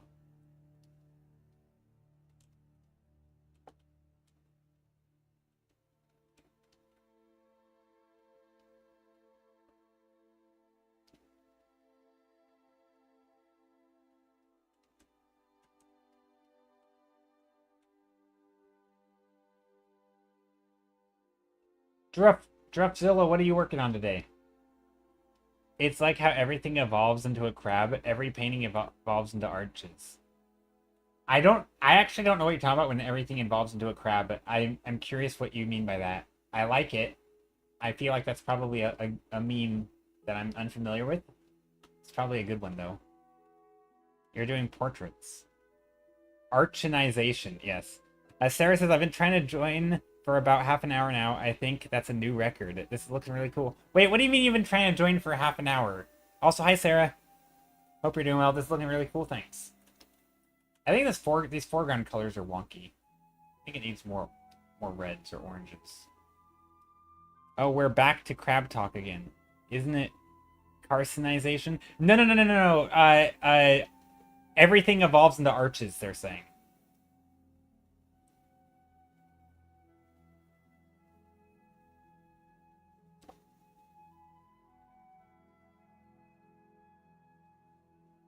It's Lemsil said it's like how everything evolves into crab. Every painting evolves into arches, and then Drefsil said archinization. So yes, it is carcinization. It's a phenomenon called carcinization, where many different non-crab animals have convergently evolved to have crab shape. Oh, interesting. I didn't know that. I remember I mentioned Twitch hates me when I trying to load ads. Gotcha. It's like when I was reading the architecture book and realized everything in architecture is essentially variants of columns. It's all columns. Always has been. Yeah. It's just columns with more columns between. What do you mean? Like, what do you mean it's a wall? It's not a wall. It's just a series of columns put together. See? And then they're filled in between. Or what? Yeah, I think I get what you're saying. Maybe not quite that example, but there are lots of columns. Yeah, I still need to finish that book.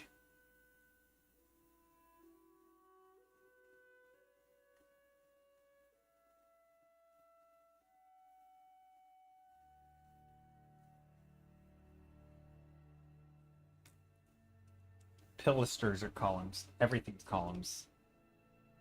They're columns but flat, yeah.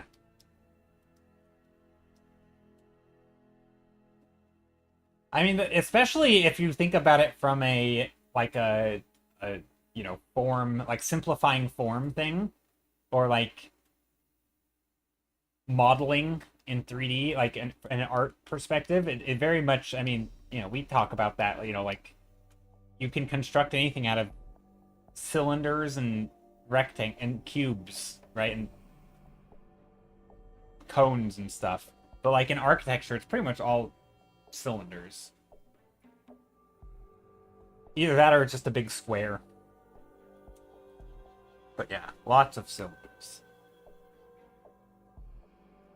There's a particular page in the book that made me have this realization, question my life thing. Now I need to know which page that is. I should probably now I need to read the book. Or properly read it.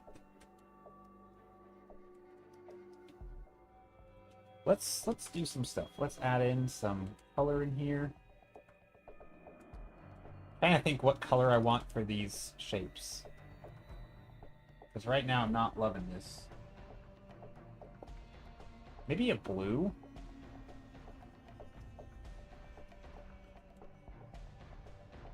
It would be nice if I knew what that thing was.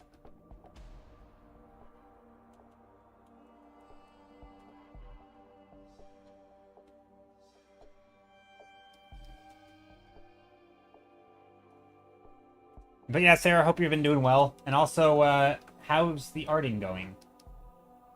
Do any cool art stuff lately? Any personal work?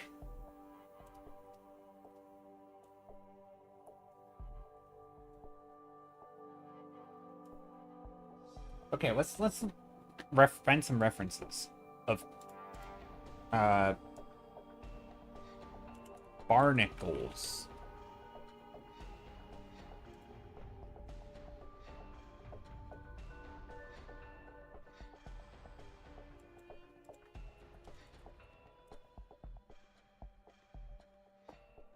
Do I want barnacle? So here's a fun barnacles on a boat. A fun reference. I don't know what this is gonna be, but it could be a shape of like a boat. Probably not a boat. Where's my PureRef file? I swear I just opened it.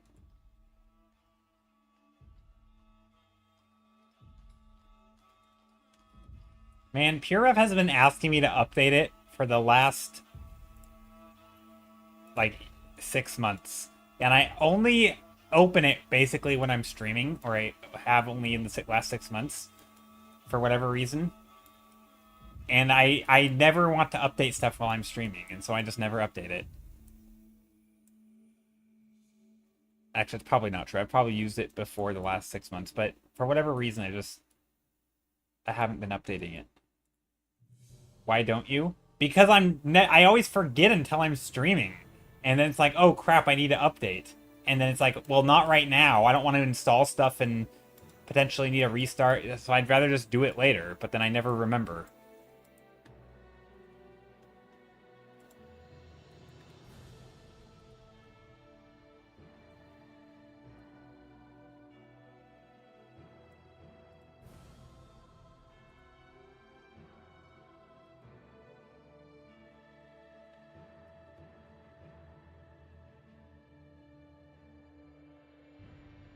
Make a note on a piece of paper? I should do that.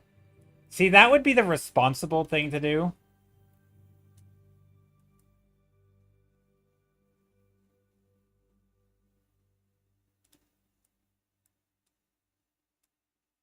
But yeah, so this is... Hopefully this image doesn't creep people out, but this is like... I like the colors here. The colors are nice. There's like the seaweed, the kelp stuff, the barnacles. There's light yellows, pale yellows, and very vibrant yellows. Like that yellow-orange, I think would be a really nice thing in this image.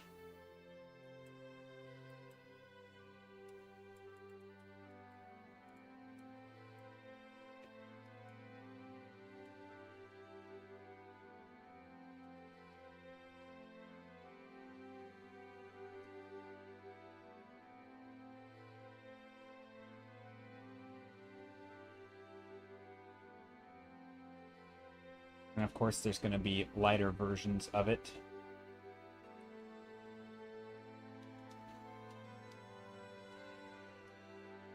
Some darker versions that are a bit more red.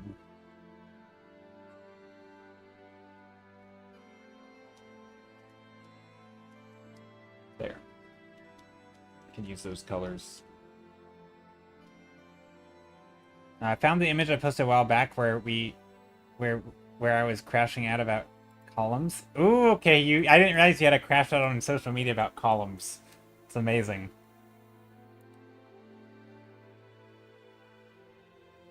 I think architraves are really what broke me. Columns.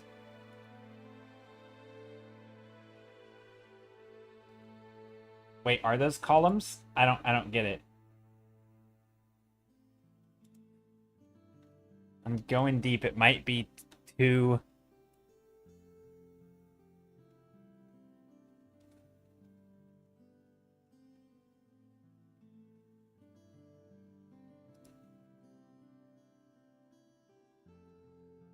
I look at that image and I have no idea what you're talking about.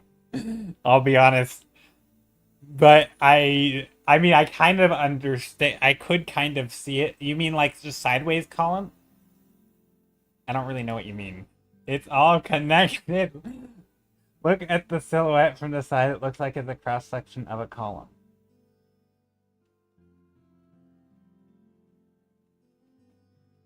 Oh, like, okay, I think I get what you're saying. So, hold up. So, like, a column might have, like, a...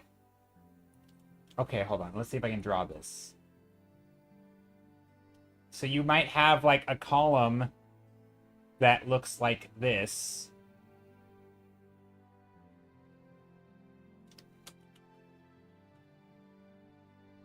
And then mirror it because... Oh, I didn't... Whoops. And then this is mirrored. Except it'll be rounded, right? And you're saying that cross-section is the same shape, like, spun around. So, like... You have... Is that what you're saying? Kinda?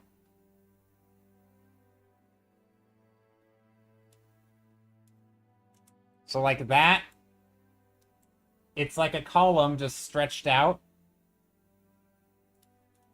But I don't get... That's, like, the fancy parts of the column. That's, like, not the... I don't think that's what you were saying.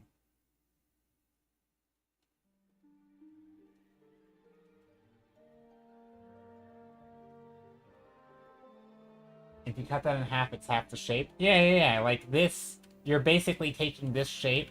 Oops, I can't draw on this. Oh, what am I doing? The profile is the same. So, like, this shape is half of the column. Yeah, that makes sense. Yeah, so, like, yeah. So, like, yeah.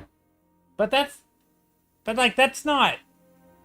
That's, like, the aesthetics appeal of it, though, right? Like, because I guess when I think of columns, I think of, at its core, it's still just a supporting, like, oftentimes a supporting... I mean, I know there's decorative things, but, like, there's still a supporting structure in between. And, like, all of this is, like, fancy bits. That's how I think of it, but maybe that's not true. But I didn't read the book, so I'm sure the book goes into much more detail. But, like, to me, it's more, like... I was trying to think how this is, like, a column. But, yeah, I kind of sort of get it. And you could... And I think you could still think about, like, oh, sometimes you have things like this that are not connected, and they are literally, like, columns, so it's like a support structure.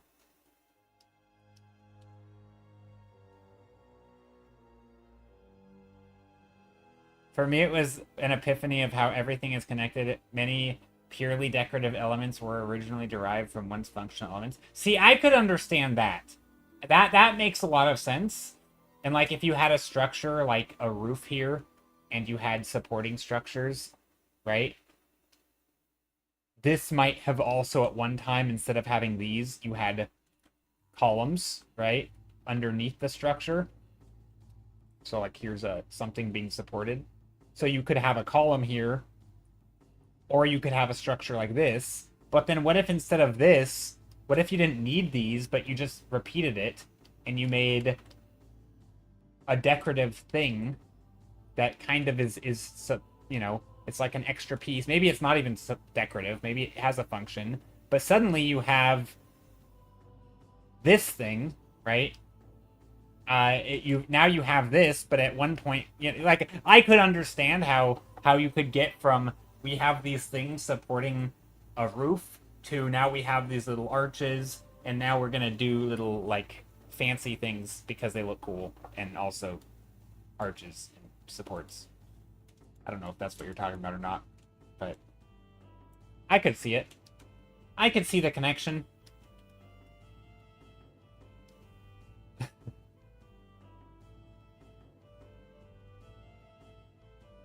Like, pediments are meant to resemble gables, but they're purely decorative and are one of the most common and varied forms of ornament.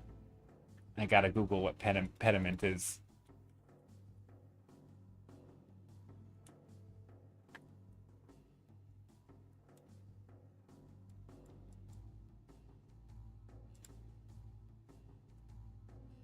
Oh, is that the front part?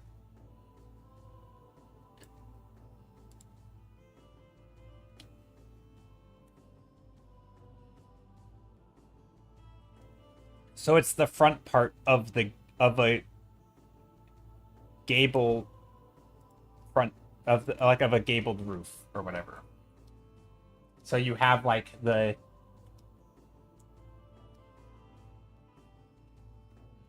Right, so you have that, but then it's the front part of that, of, like, this extra thing that looks fancy.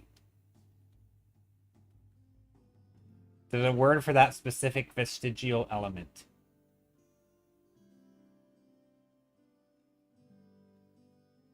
Okay, it's a gable, but also refers to the kinds over doorways and windows, not connected to the roof at all. Gotcha.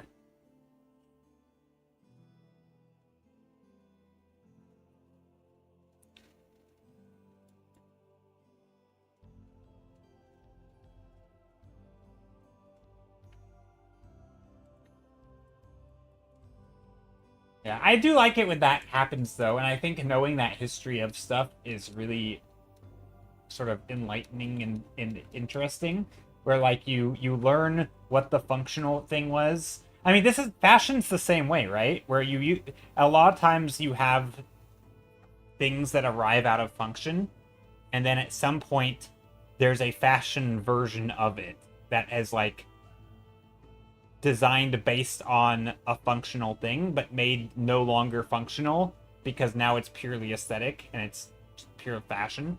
So it's like you oftentimes have a function, the form will follow the function, and then at some point it'll be unfunctional, but it'll be purely fashionable.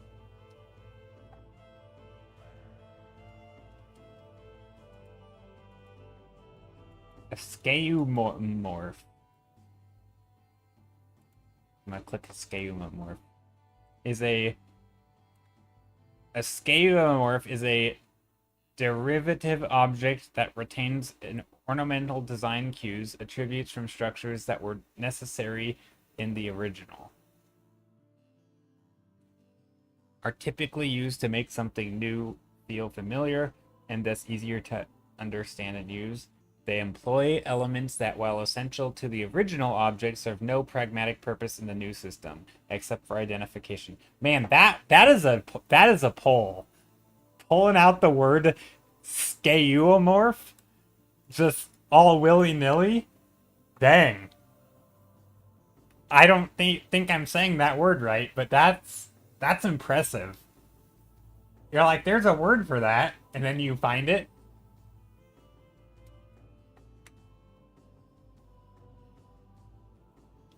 I'm impressed.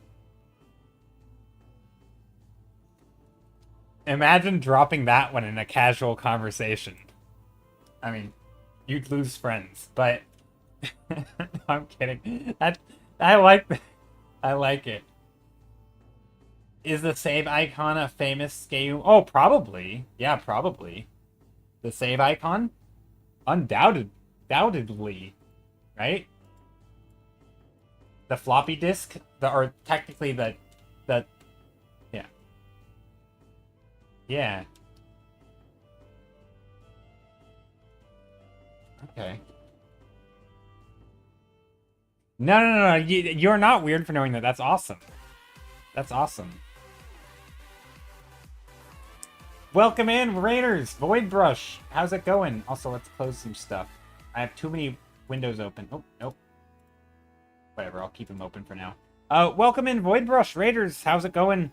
Big raid from Void Brush, who's an amazing artist. If you don't already know Void Brush, you should follow him. Yeah, no, you're not weird for knowing that. That's an awesome thing, and I'm super glad. Because, like, I knew that was a concept, but I had never knew the word. We just learned about a new word, where I learned, it was a new word for me. It's not a new word. A skeuomorph, which is like when a thing is designed based on like an old version of it that at one point was functional but no longer is. So like the save button as a floppy disk, or like ornamentation in buildings that once was structural but now is purely decorative because we don't need the structural element anymore because we have better materials and construction methods. Anyway, stuff like that. The harvest was bountiful.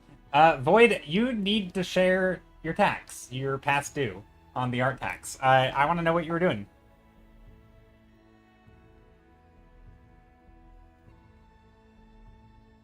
But yeah, it's always cool to learn about fun design. Fine. Fine, if you insist. Yeah, you can share a social. You don't have to share exactly what you were doing. It could be socials. But yeah, we were painting some watery scenes, little flooded coral ruins. I'm sort of trying to put some color back into this thing. There's a lot of wonky color that I don't like, so I'm trying to reintroduce some of these reds and yeah. I grabbed a reference of some cool kelp and barnacles. Look at those barnacles. Sort of put them on the rocks.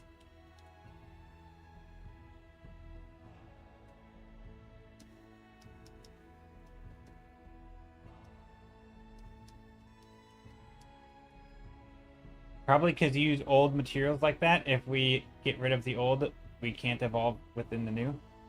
Probably could use old materials like that. Well, I think the idea is that like a lot of times the aesthetics of like let's say an architecture, right?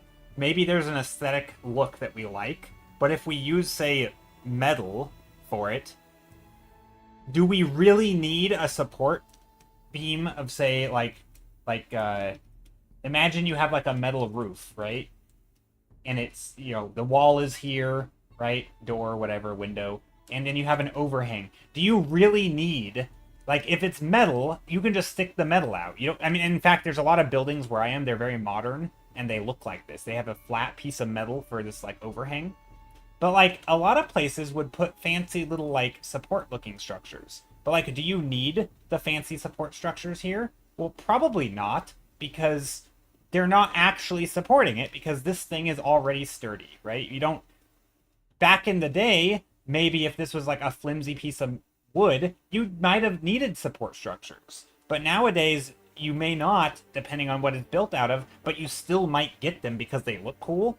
And so it's like an ornamentation kind of thing. So this is, at one point it was functional, and now it's aesthetic. That's kind of the idea behind that. And I think you still see that a lot. I mean, you see it in a lot of places where a thing looks like it's a functional... I mean, concept artists do this all the time, right? We use visual language of a thing that is... Like, look, this thing... Like giving a spaceship wings, right? That doesn't need to have wings. Wings don't make it fly better in space, right? It's just out there, floating. Wings or no wings, it's going to propel itself not by the air currents going under or below the wings, but because, you know, like, it's in freaking space and it has some propulsion system. Right? And yet we might give them wings because it helps us communicate what it is and what its function is, even though the thing is not actually functional. But it helps communicate its function. Right? It's like a fake function. But it's useful. In at least in the case of the wings on spaceships. But and so sometimes it can be nice. Right? Kind of like floppy disk save, right? Save symbol for a floppy disk. 3.5-inch floppy disk, right? That, we don't use those anymore, but now we just use that as a thing, because it communicates a thing, but it's not a practical shape. It could be any shape. We could make, you know, a spiral with a triangle in the middle. That could be the save. That could be just as well be the save symbol, because it's, you know, but it's obviously that wouldn't make any sense. Anyway, it's cool. It's cool when elements like that come back and sort of imply something functional, even though it doesn't need to be there, because if it wasn't there, then it would be confusing and alien. Using elements you are sure the viewer is familiar with will be beneficial for the read. Yeah, for sure. Oh, we got a link. We've got a link. A bit of this, okay, thing. So if you guys aren't familiar with Voidbrush's work, you are severely lacking. So Voidbrush is fantastic. Amazing artist who does amazing work. We've got all the sites. Hopefully this doesn't crash my internet because I have so many pages open. Let me just close some things. Okay, we've got some... Here, you know what? Screw Twitter. Look at this. Look at this art. Voidbrush is super skilled. Amazing work. Also, this is very painterly, if I do say so myself. Like, I'm surprised I can't zoom in forever. Like, I know you typically paint on, like, 26,000 wide canvases. This is great, though. This looks painterly. I like it. I guess, yeah. But also, look at this. Like, the detail here is pretty insane. Yeah, Drefzil is amazing. Voidbrush is amazing. Yes. What Drefzilla said. Amazing. Peak Knight mentioned. Yeah, these are cool. Weird, creepy stuff. Also, I don't know why it does this for me. I think it's just, like, not loading things properly, but yeah. Lots of cool stuff. Anyway, Voidbrush is amazing. Go follow him. If you don't know him, yeah, you should. He's worth following. Great at art. Holy, yeah. He's really good at what he does. Much like my work in progress drawing I shared probably reminds me people of Artorias. I don't know what that word is. It'll insert certain vibe in the noggin of the viewers without me needing to explain everything along the way. Do you mean aortas? Like the heart? Or not that the heart, but like the vessels? Arterias. I don't know an arteria. Artery. Like an artery. Maybe. Hi, by the way. Lost one, Alex. Hello. Oh, I mean Knight Artorias of the Abyss. Gotcha. Okay, see, I don't know that. I'm not cultured. I'm not cultured like you, Voidbrush. I don't know my Knight of Artorias of the Abyss.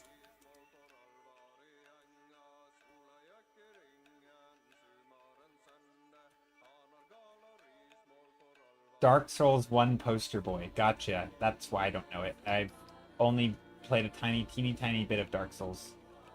And that was like 16 years ago. Or something.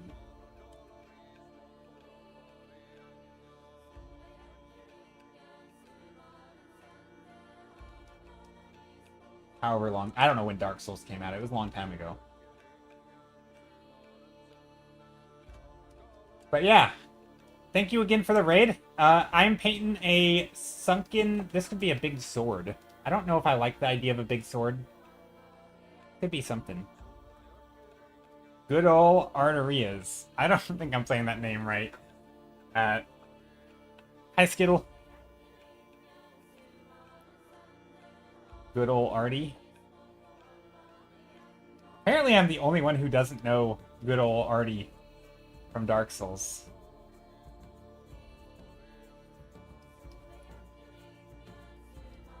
But yeah, I'm trying to do some, like, some sunken ruins. Not sunken, but, like, flooded, I guess. Of some locations with, barnacles and kelp and sea colors. And then at some point, I will probably add it. I have a bunch of other work here. I will probably add these locations to a map that we're making. Oh, well, ignore the big circles. But basically, I'm adding little locations to the map. And each location is a painting that I've done. So, like, that location is this one. And, yeah, over time, I'm going to add map. I'm going to add painting, or images, spots to the... What am I saying? I'm going to add locations to the map over time. That's my plan.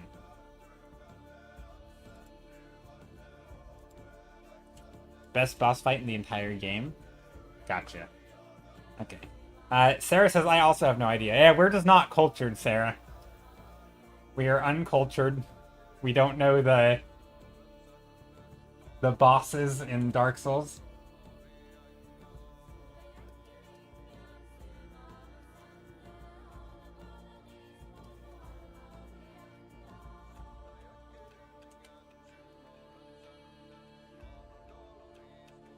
Okay, I think I'm liking this. I like the red, the deep red in spots. I think we can even go deeper red in here. There's some, like, shape. This.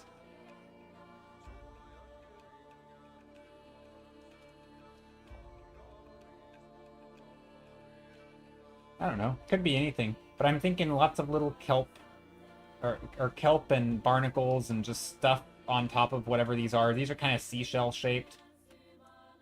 I don't know, just having fun. I just like sketching without a plan. But I think right now I'm adding a lot of little occluded areas, little deep, dark shadows in the nooks and crannies. Especially in the foreground. Juicy little dark shapes that sort of imply detail. But yeah, anyway, thank you so much, Voidbrush, for the raid. I really, really appreciate it. Hope you're doing well today. And if you guys raid and run, do it. Go get that food. But always appreciate it.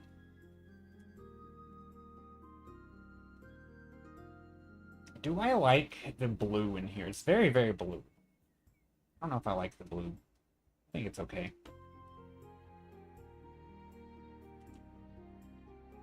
Okay, I kind of want to add more shapes back here, like columns. Some architecture. Just let's add columns everywhere. No, just little shapes that imply there's human structure, maybe tucked under this stuff at some point. You know, like there. Like this could have been a building. I mean, maybe it is still a building. But it's all overgrown, right? So you have like, you know, maybe there's a structure in here that we're just seeing the tippy top of. You know, so we see some contours, we see some like geometric forms, but underneath all that is, or on top of that is just like barnacles and you know, shapes that are very organic. So sort of a mixture of straight edges and, you know, designed shapes with all these like bulbous clumps. Bulbous clumps. What a name. What a phrase. But yeah, that kind of thing. Thank you for the follow.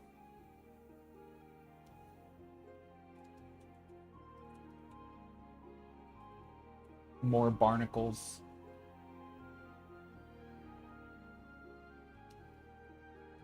Even though I'm adding like barnacles here, I'm not really thinking about it as detail. I'm thinking about it as texture and clumps. So like, where do I want to put these things? Trying to make interesting shapes.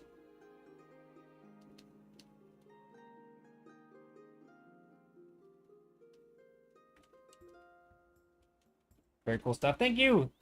Some Anna, how are you? Hope you're doing well. Hope your day is going good.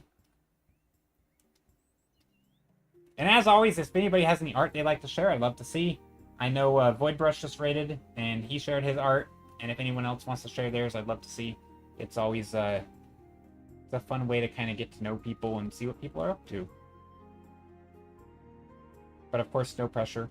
And I won't share anybody else's art on stream unless it's super relevant to what we've been talking about, and then I'll ask first. But generally speaking, I just like to take a peek. Basilisk, hello! How are you? This is some pottery or something under here. Or a mask. Could be a mask. Be kind of creepy, actually, if it's a mask. Maybe not a mask. I'm doing okie dokie, says Basilisk. Enjoying the quiet after the loud weekend. I feel you on that one. Man, the loud weekend. Because I work at nights for my non-art part of my job. And having to be at work at like 3 a.m. when you're trying to sleep on the day people are launching fireworks is just obnoxious. Like, it's very hard to... Like, I live in a kind of a somewhat low-income area, and I don't know if that has anything to do with it, but for whatever reason, people just feel the need to launch fireworks literally outside my window, and it's loud, man. Like, I couldn't sleep. Just, I mean, I should have had earplugs. I don't know why I didn't think about it, but yeah, it's very hard to sleep when there's fireworks being launched outside your window. That's okay. You didn't end up going to watch your fireworks because it was storming, and then it turned out they didn't launch them until 2:30 a.m. anyway. What? Wait, by then, no, everyone's asleep. What the heck? Why would they wait till 2:30? Oh, it's because it was storming. So they postponed it until the storm was over. Oh, that's interesting.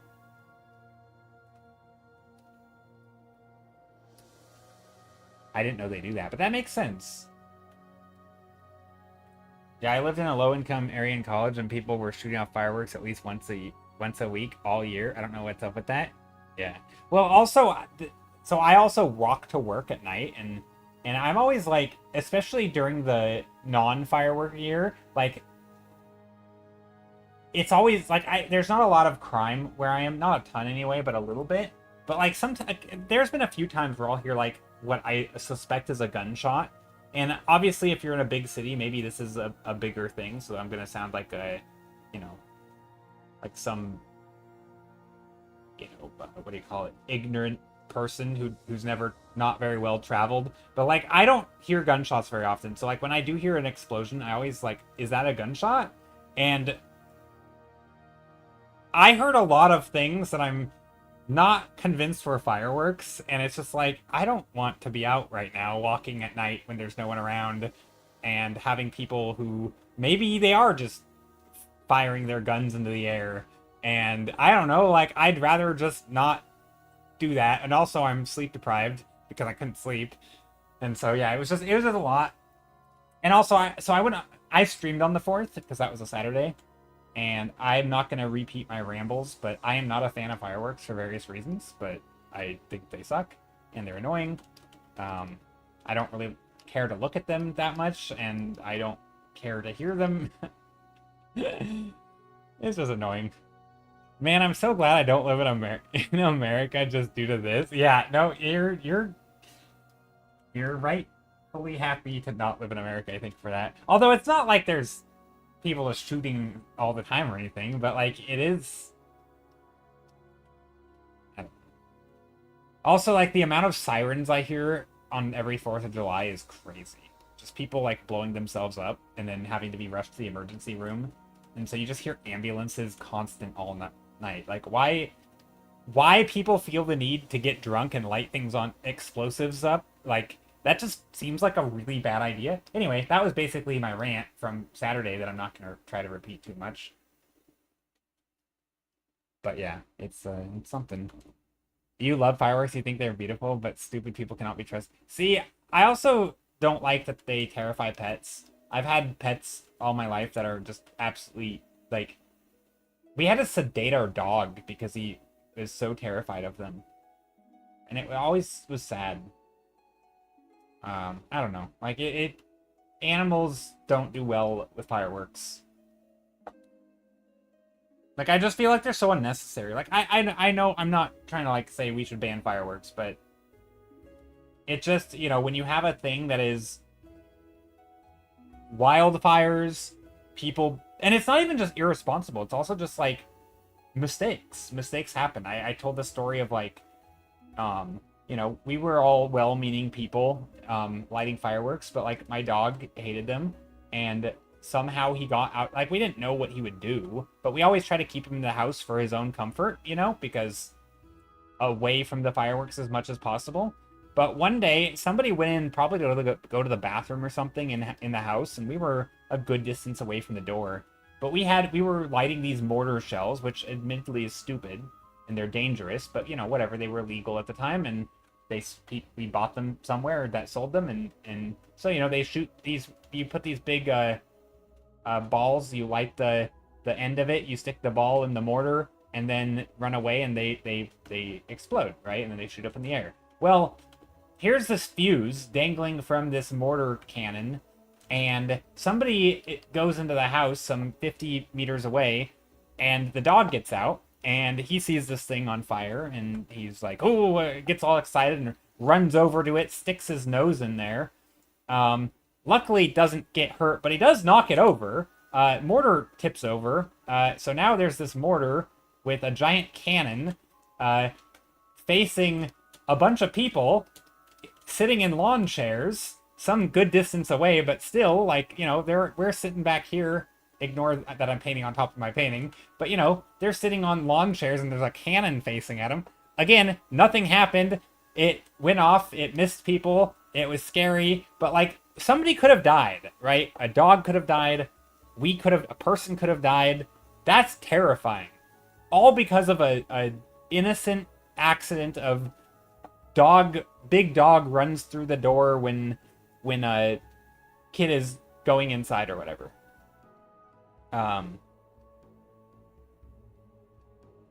Like that it's not like a person did a thing wrong. It was like, unless you had experienced that.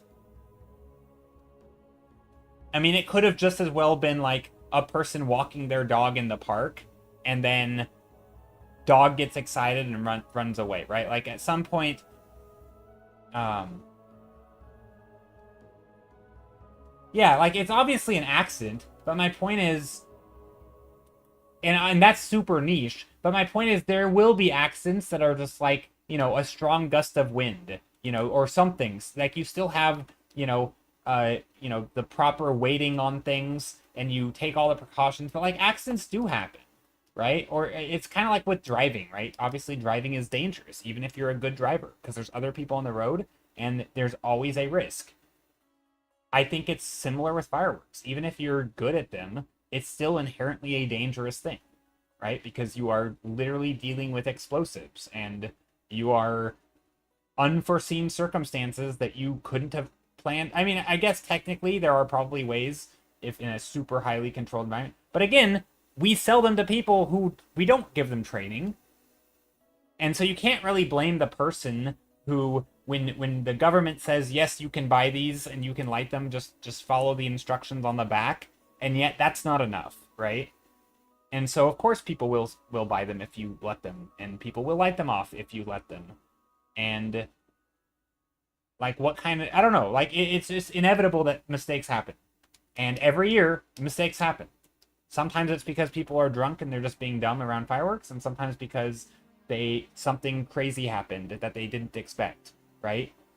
Thing went off, one stray ember went around, and, you know, somehow it was still burning 200 meters away and lit something on fire that they had no clue was even there because it was so far away, right? Like, suddenly forest fire, you know, it's like stuff happens, and I don't know, it just feels like it's unnecessary. Plus it's like, yeah, not good for animals, not good for, you know, the environment. It's just not good for like anything, but I don't know. I guess they're fun. People like them. I get it. Like you know, again, if you like them, that's great. I just think it's one of those things where,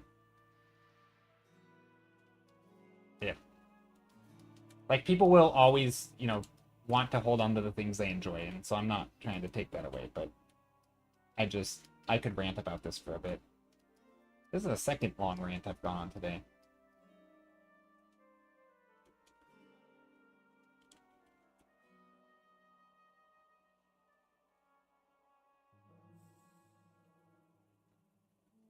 All the dogs you've had in your life were fine with fireworks?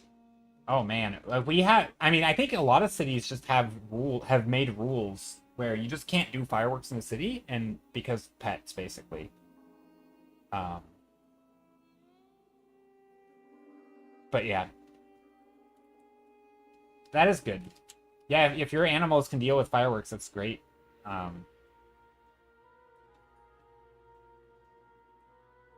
No, I mean, I know for a fact animals struggle with fireworks. It's really hard on dogs. Maybe not all dogs, and maybe not your dog, but, like, it's absolutely a fact that they can be very hard on their hearing. Also just really loud. It can be hard on humans too, like people with PTSD and stuff. Like fireworks are intense. But also it's not good to be blasting all those metals and stuff in the atmosphere. Like it's not good for, it's just not, there's not like a benefit other than, I mean, as far as like it being something that's fun and exciting, it just feels like a really like potential dangerous, like high risk, I should say, maybe not dangerous, but high risk, low reward thing. Like it just feels like I don't know. Yeah, I'm not saying that they shouldn't exist. I mean, and again, a lot of places do things like cities will put them off in their shows, but yeah, and they are an art form. Yeah, sure, that's fair. I don't know. I just feel like it's not a. I don't know. I think they're dumb, but you know, people can like them. That's fine.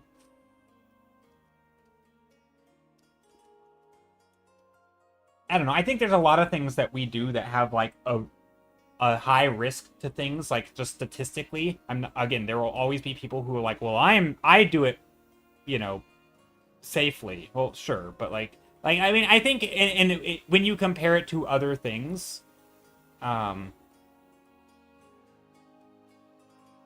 like when you compare it to other things, there's a lot of things that we do. Like I think alcohol is a good example, right? Like if you compare it to other substances that are like provably less dangerous, alcohol gets all the passes, right? Like I'm not saying it shouldn't exist. Of course, we've tried that and it's bad. And like, yeah, don't, you know, we can have alcohol. No one's, I'm not trying to ban it, but I'm saying like, obviously people really like alcohol, but that doesn't make it not as like dangerous as it is compared to the way that we as a society treat it, right? Or like, and sometimes it's the other way. Sometimes things are less dangerous and we act like they're super dangerous, right? I think fireworks are on the spectrum of they're really dangerous in the way that we do them, right? And not even just dangerous, but like also like detrimental, right? It could also be like to the environment. So, but like not, but like we treat them as if it's like, nothing. I don't know. It just feels like it's not aligned with I don't know. But maybe I'm the one who's wrong. I don't know. I don't think it's a big deal one way or the other. It's one time a year, I guess. I mean, heck, daylight savings probably causes more deaths than fireworks a year. So, and we do that twice a year. So, actually, I'd be curious. Now I'm thinking of things that I think are dumb that cause that have like demonstrable danger behind them. I wonder if daylight savings or fireworks, if there's more people who have accidents as a result of like the sleep deprivation from daylight savings versus like injury from exploding fireworks. Because like both are obviously have a danger. Oh yeah. There's like a huge spike in deaths and car accidents and heart attacks from people who are like in the day after daylight savings because of people who are missing sleep or there's more stress on their body from being less sleep well rested. But it's not just sleep deprivation. It's also just like it's a jolt to your system. So it's like it's mental health related deaths. People are struggling, or it's like there's a shock to your system, and if you have like higher heart attacks go up, higher like it's like a I mean it's not like, you know, crazy high, but it's like it's a measurable difference. And I don't know if that would be higher than like fireworks. But my point is, in both cases, I feel like we downplay the dangers and we act like it's not a thing. And it's not even about danger. Daylight savings is just annoying. I could rant about daylight savings and how stupid it is too. Can we just keep one time and stop changing the dang clocks?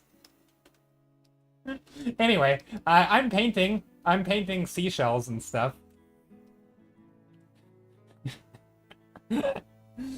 Ranting about I've become longer horse. Nice. I like the long horse. That's an amazing gif. Or not a gif, it's an amazing emote.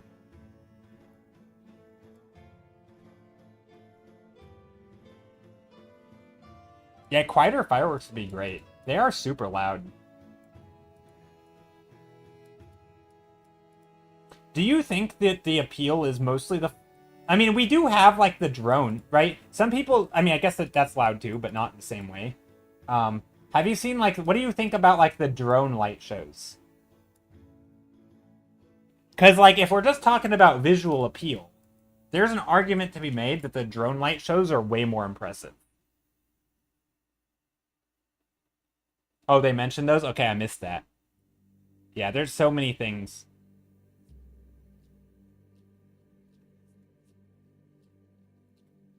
Yeah, yeah, the drone light shows seem like a good alternative.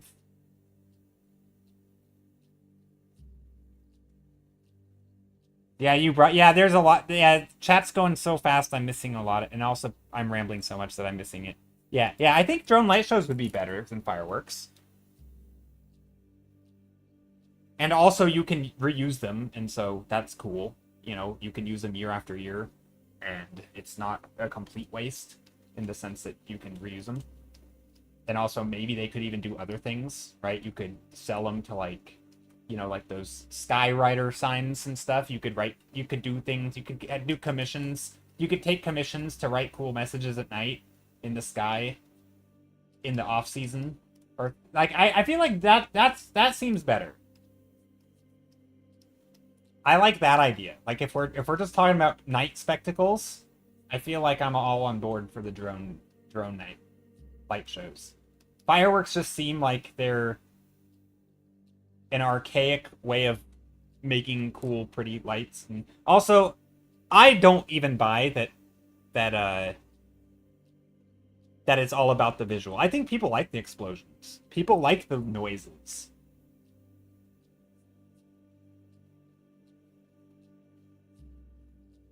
Ooh, like a futuristic mariachi band. Like you pissed off your girlfriend and you want to say sorry. You line up the guy. Hey, Steph. Basilisk says, no, Sarah mentioned that they think fireworks just need to be regulated better and limited professional setting. Yeah, I mean, and in most places they are. And they have been constantly since like the 2000s or whatever. Most places they are more or less regulated to like if it's a big mortar thing, it's only hosted by like the big cities. Otherwise, it's basically sparklers and Roman candles, and maybe not even Roman candles. But yeah, the sound is annoying, and yeah, if it's out in the middle of nowhere and people who want to see it can go to see it, and I don't have any real issue with fireworks in that regard, but it still feels like it's an old timey way of doing a thing that we can do but in better ways. I don't know. Yeah, it's not everywhere. But like at this point, why not just do the drones? Probably cheaper almost. I think fireworks shows are crazy expensive. Maybe not. I could be wrong there. You're trying to paint an underwater scene with some architecture in it. I wish I could paint fun coral formations like this instead. I mean, I'm trying to be some Anna. I'm actually trying to add some subtle hints of architecture in here. But yeah, I think when you're trying to do like good architecture, it's harder. Big general like generic forms are definitely easier. When you can just like start making big blobby shapes, you know, you can just start like contouring shapes and you know, make them be whatever shape you want. With little pokies and stuff, like suddenly it's so much easier. You know, it's making little like shapes. I don't want those shapes, but yeah. Yeah, architecture and is hard.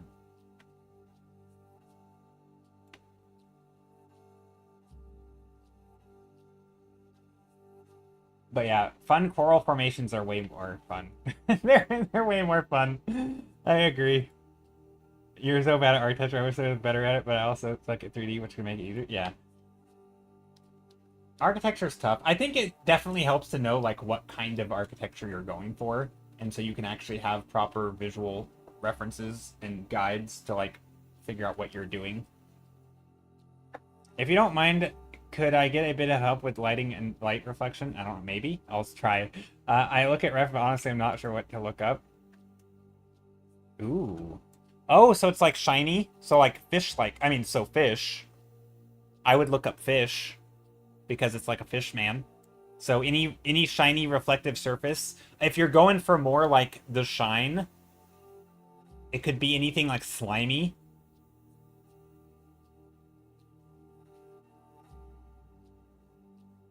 My brain tells me you need either brighter highlights or and darker. My brain tells me you need higher contrast. The darkest darks need to be darker, and the brightest brights need to be brighter, for it to really make those shiny shine stuff look shiny. And then all the stuff that isn't that material, right? If you have a material that isn't shiny, like the leaves, for example, will have lower, more condensed values, right? Because like if you're gonna like, I think generally, and I might be wrong here, maybe somebody who's better at shiny material painting, like if you have your whole value range, I think the general wisdom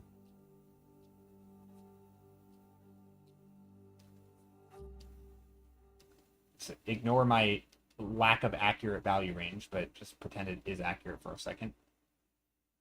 I think like in some paintings, like if your painting only consists of say leather, like or not leather, like a matte material, like a matte leather or stone or something that is not shiny, you can use the whole value range for that material. But once you start using things like shiny material, suddenly your matte materials need to be much more condensed, right? Because they're going to diffuse the light. So suddenly your plants are going to be in here, but then your specular lights are going to occupy the very brights and the very darks. So you kind of need to condense everything else, because you have these materials that are just going to be highly like high contrast. So a lot of times, like when people talk about arranging values, it kind of matters what you're doing. Like I think you can get away with using a full value range if you're on any painting, but if your painting is, say, doesn't have speculars, then obviously that bright value range could be for something else, because you know. I don't know if that was an explanation of what to do, but more of how I would approach thinking about it. But yeah, that's a tough one. That's a tough painting. Uncle Antifelli. For those who are not sure what I'm talking about, this is the painting by Uncle Antifelli. And they were asking about how to make it look shiny, I think. Did I read that right? Maybe I read that wrong. Less the fish and more everything else. Well, right now the fish is like the same value range as everything else, right?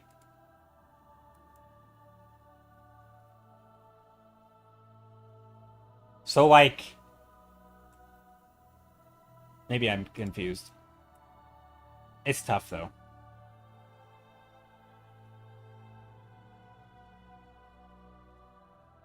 With lighting and reflection.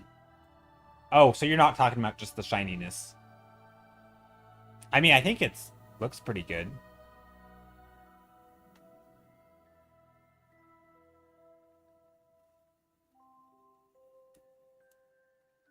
Yeah, I don't know. I'm not quite sure. Yeah, that's a good advice from Sarah. Just doing like a multiply layer, block in some, just go back over where your lights and your shadows are. I mean, this is something that, like, I think a good example of that, like, even in a painting like what I'm doing, sometimes it's really easy to get sort of tunnel visioned. And sometimes just doing like a multiply layer with like a very light, not a super dark color, maybe like a middle or something, and just going back in and deciding what's in shadow, what's in light. You know, oh, these are in shadow, great. Let's put them in shadow. You know, this is a shadow. And it just emphasizes a little more and helps you, you know, maybe clarify some things that you kind of like, you might immediately realize that, oh, this is actually better already. Just to clarify some of my darks, right? I'm adding some darker darks in there. And just like, suddenly it's like, it just ups that contrast a little bit. And of course you could block it in more, you know. Like all of this could be in shadow.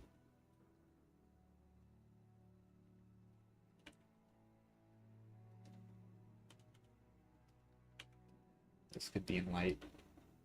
But yeah, I think it's useful to do that. big, and you don't have to use a soft brush. You could use a hard brush.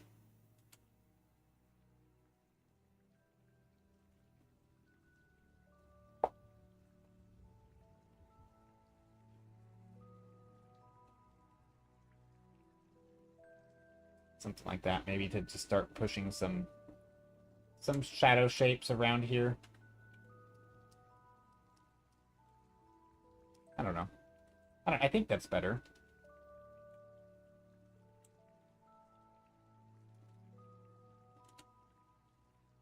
But yeah, it's tough.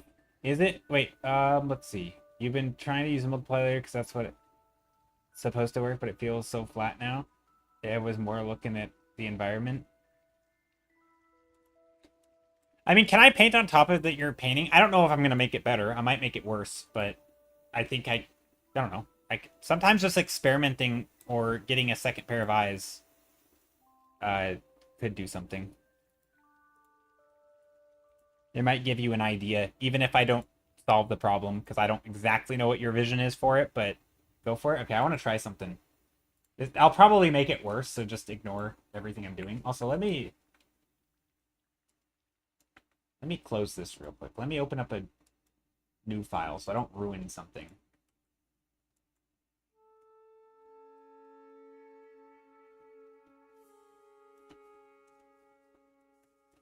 I don't know how many pixels I made this. Oh, that's tiny. Hold on. Let me undo this.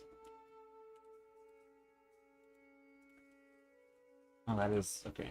It's not many pixels wide. That's okay. Doesn't need to be many pixels. We'll make it small. Yeah, like I said, use multiply. I like to use multiply sparingly. Use it. I enjoy using it on lines to make the lines fade into the painting. Yeah, that's a fun way to do it. Yeah, I think if you're just trying to block things out, I'm a big fan of layer modes, especially in the early stage. Like when you're trying to establish lighting and stuff, just using it. Multiply any layer modes, really. I'm just thinking, like if you know that this stuff's gonna be in shadow, sometimes it helps to just block in things a little, like, just make your shadows a little darker. And I might make it worse, but I assume you meant here, right? And even this could be, like, I think there's also a, you probably don't want this to be in dark, but, you know, again, I don't know. Or maybe, what if I just darkened the whole thing? Again, I'm just spitballing here. I don't know why I used a yellow. That's an ugly color. Hold up. Let's go like that. And then what if you just went in and said, okay, where's the light? And I don't know, this might be a bad idea. This is probably terrible.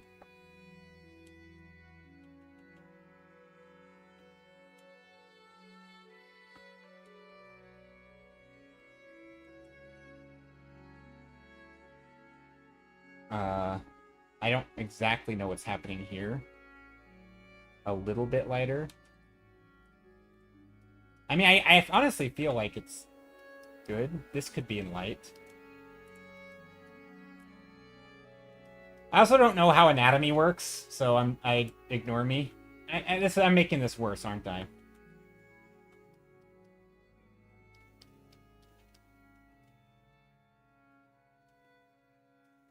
Again, it should be lower contrast, or higher contrast than there, I think. I still feel like the shininess of it all is going to make it feel weird.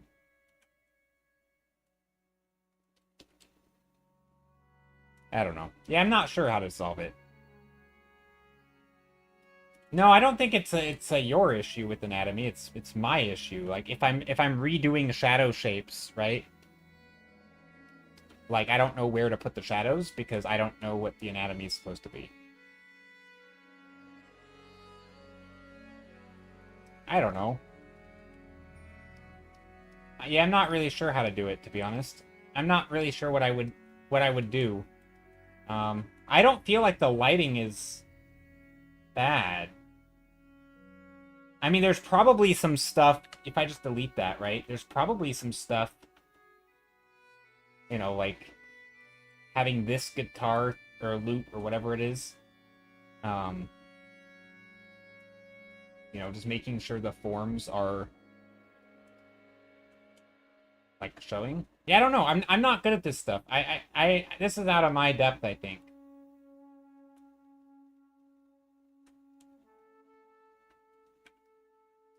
I mean, I might even lighten this. Yeah, I'm not sure. Hey, Just Fiction. Yeah, I'm not sure. I mean, yeah, I might even lighten this now that I'm thinking about it, because you have so, like, if you're not going to have the dark darks, then it doesn't make sense for this wall to be so dark, right? But I still think higher contrast in here could work. Yeah, but I don't think this is an environment issue. I think this is like an overall composition and value issue.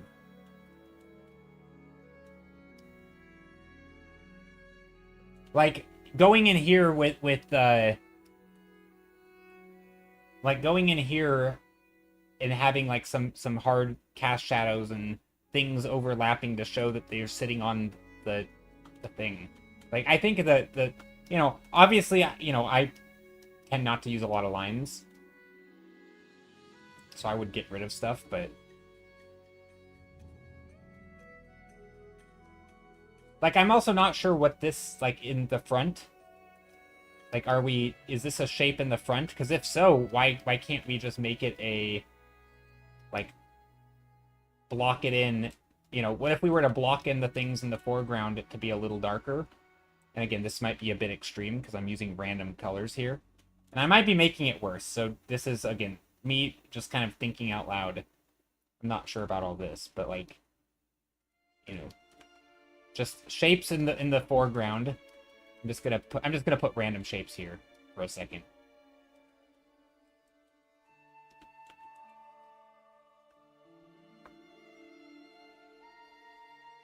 Just random. I'm just putting some random shapes so that we can have some overlap.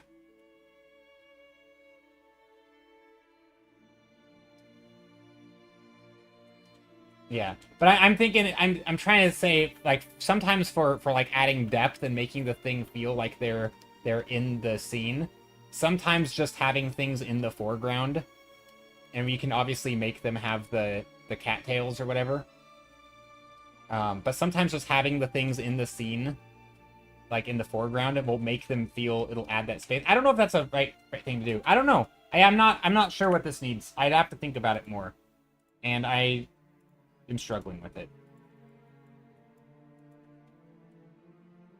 I feel like, for me, a lot of times my decision making is so, like, not necessarily linear, but kind of linear, that it's very hard for me to sometimes just, like, jump into a painting and be like, this is what should change. Like, I don't know.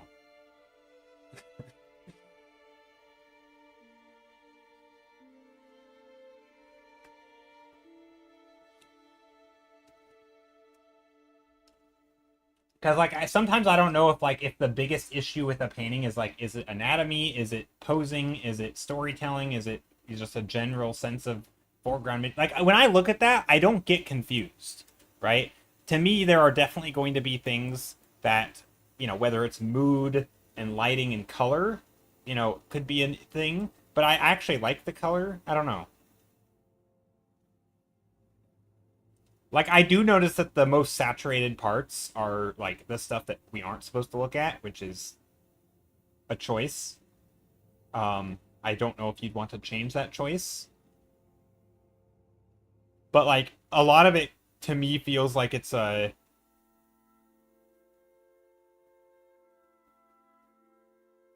We talked about this a couple streams ago, where, like, sometimes...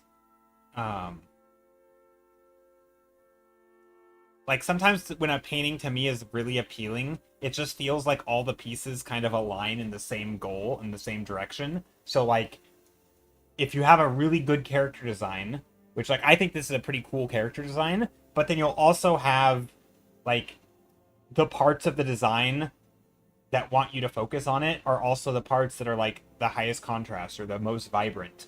And then you arrange that in a way that you're also focusing in the right spot on the image at the right time. And then you're also using colors and mood that sort of create the mood that you want. And then you're also doing, Like, everything is just kind of going in the same direction. And I feel like sometimes with art, like, I can look at them and be like, oh, the character's really cool. But also, like,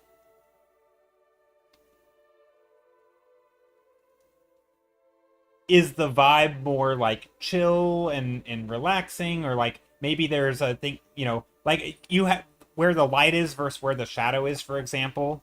I'm looking here for a second. Like, maybe the, you know, I feel like this, for being a room bathed in light, this is a lot of contrast in the light. Like, wouldn't the light be filling the room? So you might take, like, a Ghibli approach, where you have, like, the light is... I like, I'm just putting this on the other... So, like, maybe the light is filling in, and this is lighter, right? Even though it's still shadow, right? Like, why is the shadow on him so dim, right? When the light in the room is so extreme. So, like, maybe this should be lighter, right? Light filling the room.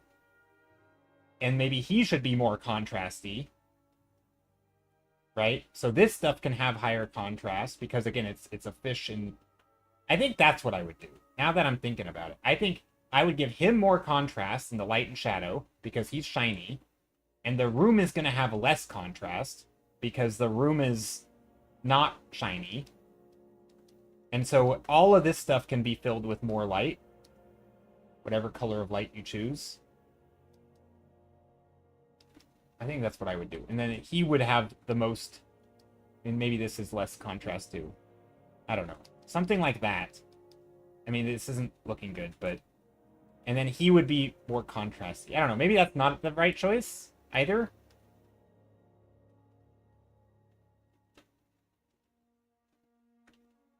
I mean, that's going to look bad the way I do it. I don't know. I'm not really sure. I feel like maybe find some art of people who have drawn other shiny characters in light environments and see how they arrange their values. I know, like, merfolk, since we were talking about mermaid people, I know Magic the Gathering has a lot of merfolk. Merfolk art, MTG. Because I suspect, like, this kind of image, right? Obviously, this is underwater, right? But, like, this has high contrast on the character, low contrast background. I feel like you're going to see that a lot, right? You're going to see a lot of high contrast character, low contrast background. Granted, these aren't all indoors. None of these are indoors so far. But I feel like if you want to make the thing look shiny, you know, this is a darker scene, but still highest contrast on character, and there's nothing as bright as on the, like, the speculars. Or, like, here's a character kind of in scene. This one's kind of lit, right? But again, you have lots of darks in the character, right? The high contrasts all over. I mean, technically you have contrast elsewhere, but it's like there's a graphicalness to it, right? It's framing the character.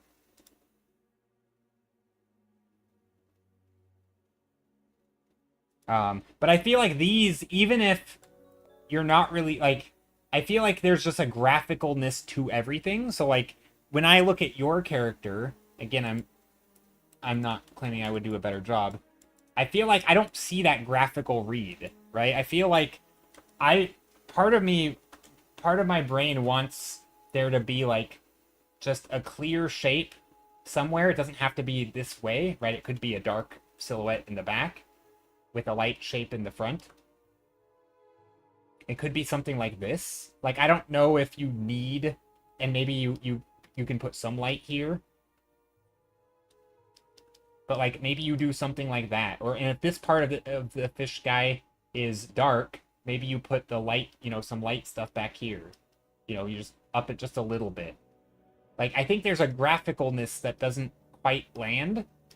And again, I don't think it's really like a rendering issue or anything. I just think there's like it's how you arrange. I don't know. It's an interesting question because I don't know the answer.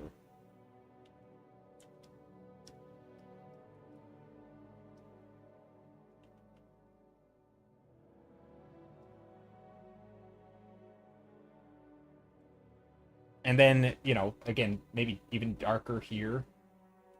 I'm just kind of testing. I like how long I'm spending on this, even though I'm like, oh, maybe I'll take a look.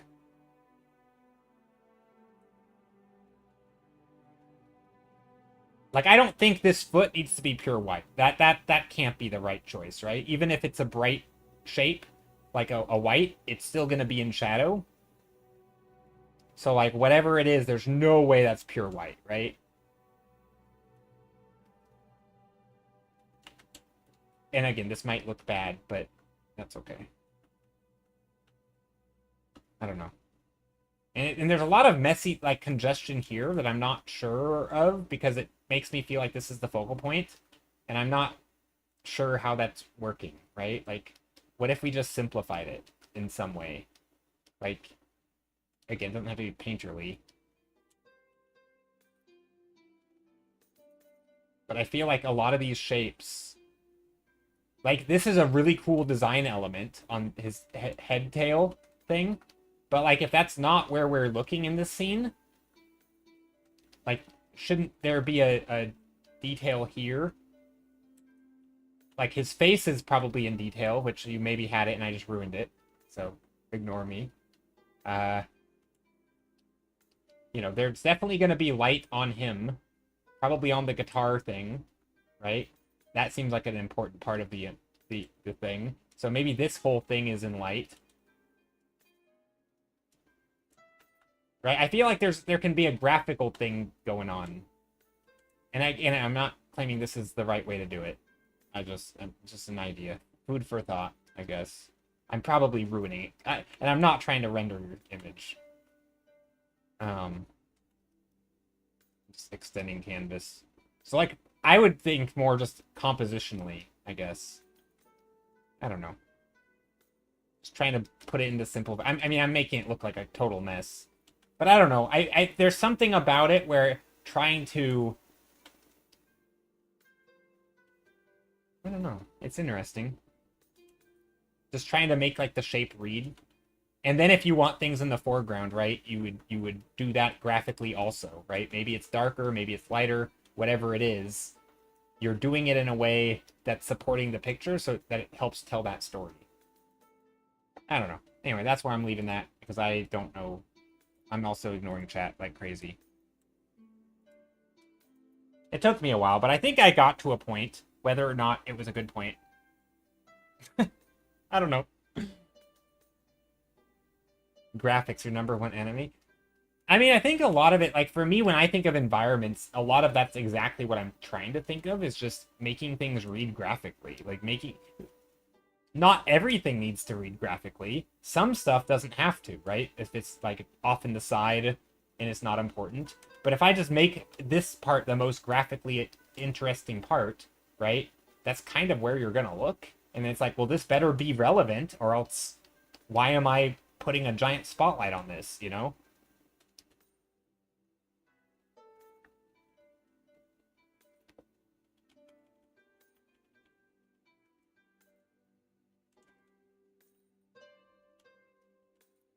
Obviously, I can put lights there, but...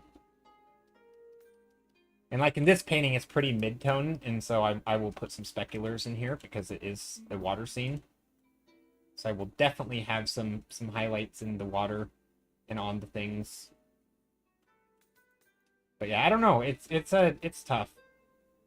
That kind of critique for me is tough because a lot of times it's like reworking certain parts or simplifying other parts, or it's like there's a lot of moving parts, right? It could be a shape thing, it could be a composition thing, it could just be a reworking value and light. It could be, it's probably all of them, right? Like, there's always going to be little things here and there. And it's not, I think this is why, like, if you watch, like instructional videos on YouTube, right? A lot of times it's very, like, step-by-step, sort of, like, first focus on composition, block out thumbnails, figure out how it's going to look in a black and white read, figure out where lighting, and then you can, you know, go in and draw the little juicy details or whatever. But, like, you need to make sure it works, you know, first composition, then all the, anyway. No, those are good things to think about. And, like, the fact that I struggled to, like, articulate my thoughts in a coherent way, like, that shows me that like clearly there's room for improvement on my end. Like clearly there's yeah, no, it's good. I like that. I do like these bright lights though. I wonder if I can't put some back here too. Some dappled light poking in. Some more up here.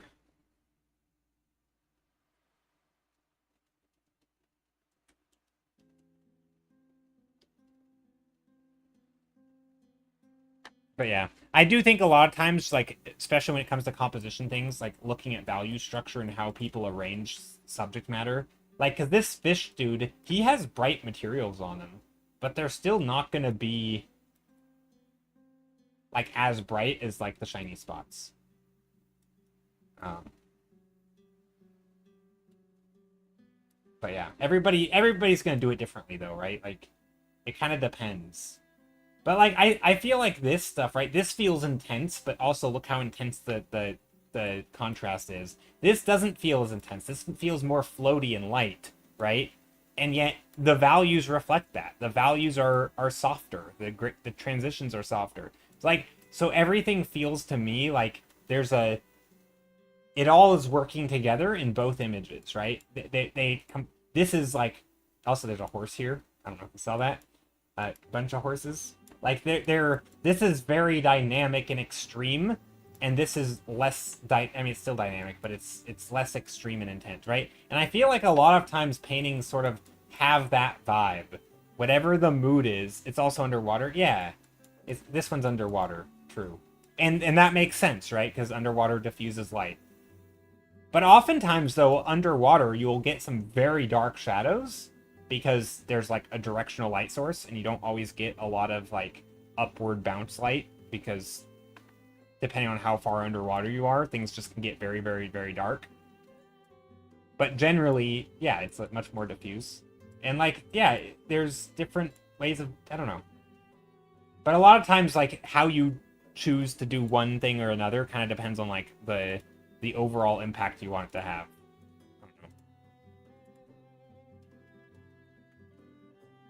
Like, I don't think there's... I guess my point is I don't think there's, like, one right or wrong way. But sometimes you just have to pick a way and really make it lean into it. I don't know. But with characters, it's hard. Because then you're also fighting things like anatomy. Because for environments, right, if I find that, like, my painting feels off balance, I could just, like, put a floating rock up here, right? You can't just, like, put an extra finger on a hand and be like, oh, that's going to look better compositionally. Like, no, you've got to make things make sense, right? You can't just, oh, let me give him an extra head over here to balance out the weirdness, you know? If I think an extra spike should go here, I can do that, you know?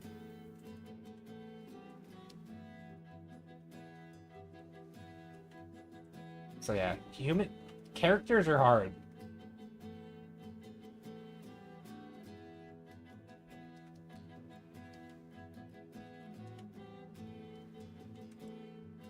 Also, I feel like sitting characters are also really hard. Joe hates people with two heads. Maybe. I've never met anybody with two heads.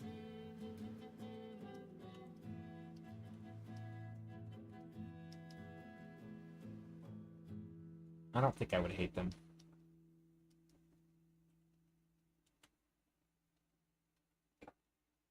Also, I just closed all my references on accident. What have I done? All my barnacle images were closed. Barnacles on rocks is what I googled, and then this was like the first images. Let's see if I can find it. I hope I can.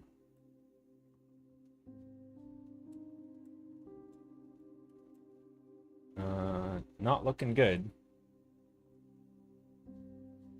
This feels like different images than I've seen. That's okay.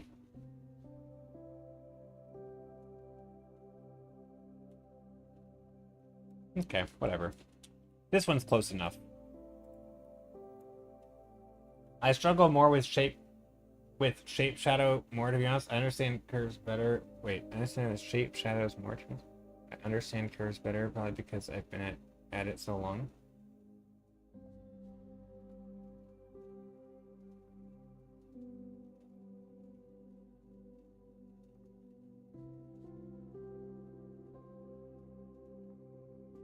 I'm not quite sure what you mean by that.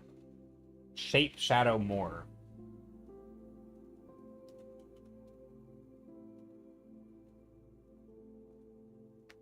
And then you understand curves better. I think I don't understand. But yeah, it's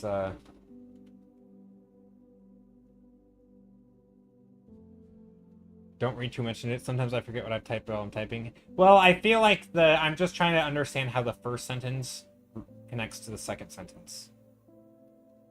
Like, what does that mean you understand curves better in context of shadows and the whole thing? Like, or what does that... I guess I don't know what that means you understand curves better. I don't know what that means.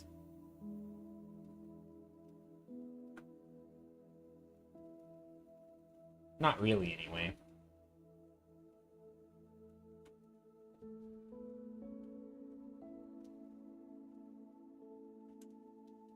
But yeah, I'm trying to add little things down here that are like little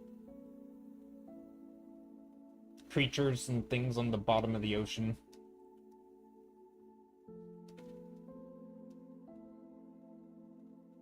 This could be some sort of rock or something. Maybe some blue skies reflecting in.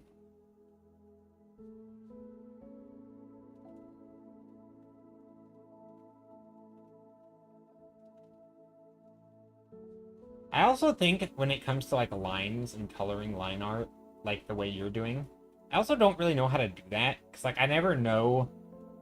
I don't really know what the outcomes like, what the goal is, like like the end look.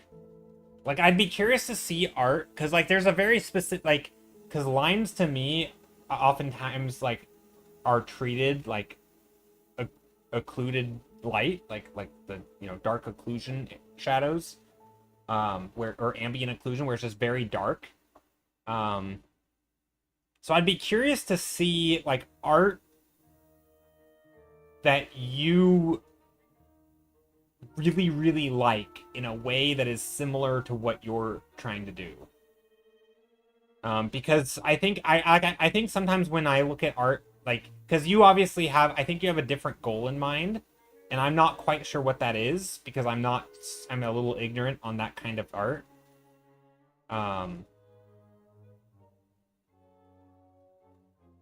And so I think sometimes when I'm looking at your art, I'm like, my way of critiquing is like just accidentally making it more like my art, and I don't think that's what I want to be doing. And so I think there's like I don't like calling it a style difference, but there's like I don't think we're on the same page with me knowing what you want to achieve. And I think that I should have asked that first, being like, what is your goal? Can you give me examples of that? Because maybe I can try to understand what they're doing with what you're trying to do. Because I guess I'd like to see examples of like, what do you want to try to do? If that makes sense. Otherwise, I might fall into that trap of like accidentally making your art like my art, and I don't want that to be the thing, right? Because that's probably not what you want either.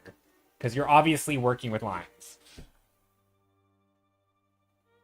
Sarah says I struggle with that a lot too. If I'm not doing simple cell shading, I don't know how to do a final render. Yeah, I'm not actually sure what it's supposed to look like. Like I say supposed to, but I mean like a lot of artists I feel like have their sort of, I don't know, like their inspiration comes from a thing that is very sort of like there are sort of the masters of that kind of art, and I'm not sure what that is when it comes to like the art that I'm looking at. And so sometimes like I guess going back to this earlier concept, which I don't have a good way to define, but it's like where all the parts of art are pointing in the same direction. You know, you have your lighting, your mood, your even your line weight, all aims at the the goal, right? Whatever that goal is. And I feel like without knowing what that goal is, it's very hard to make decisions because you're like, well, what do I do? Well, I don't know. I could go this way or that way, but I can't choose because I don't know what I'm trying to end up at, you know? And I kind of feel like that's maybe a little bit where I am when I look at that because I don't really know. Like when I look at my art, I do have like, you know, I could pull up like, you know, fantasy landscape artists who I admire and be like, kind of like what they're doing. You know, obviously I want my own flair in it and I want my own, you know, there's my own tendencies and preferences. That's hopefully going to come through in my art. But there is like there's going to be stuff that I can always kind of point to as like my guiding star or northern star guiding compass, whatever you want to call it. So yeah, I don't know. Maybe I'm making excuses for why I struggle with critiques. I don't always struggle with critiques. Sometimes I think I do them okay. But I definitely struggled with that one. Probably because I haven't studied many styles like that. Yeah, I think I'm similar, Sarah. I just don't think I'm that familiar with like artists who do things similar that you could use as like your North Star. Like when in doubt, copy that artist, you know? Like follow the people who have solved those problems before you.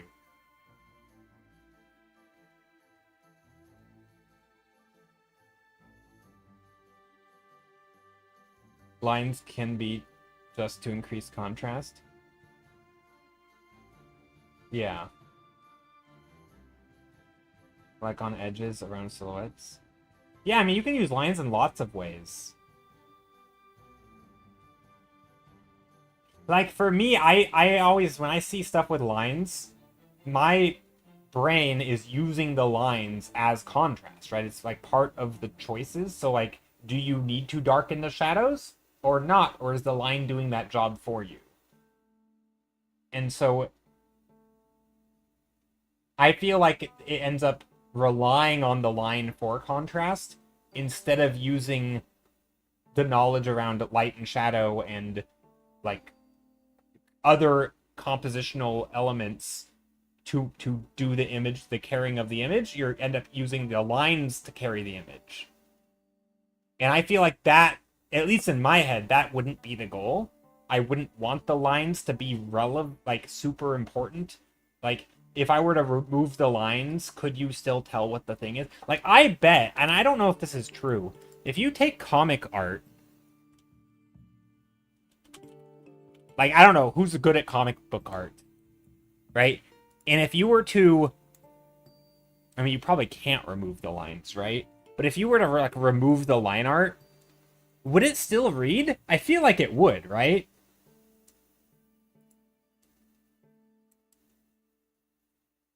I mean, the line's so critical because a lot of times it's shadow, right? Yeah, that's hard to... Okay, that's hard. Especially when you have big lines like this, where it's like big, literal dark shapes, right? And it's like you can't really just remove the line art because they are literal shadows. And so there is shadow and light there.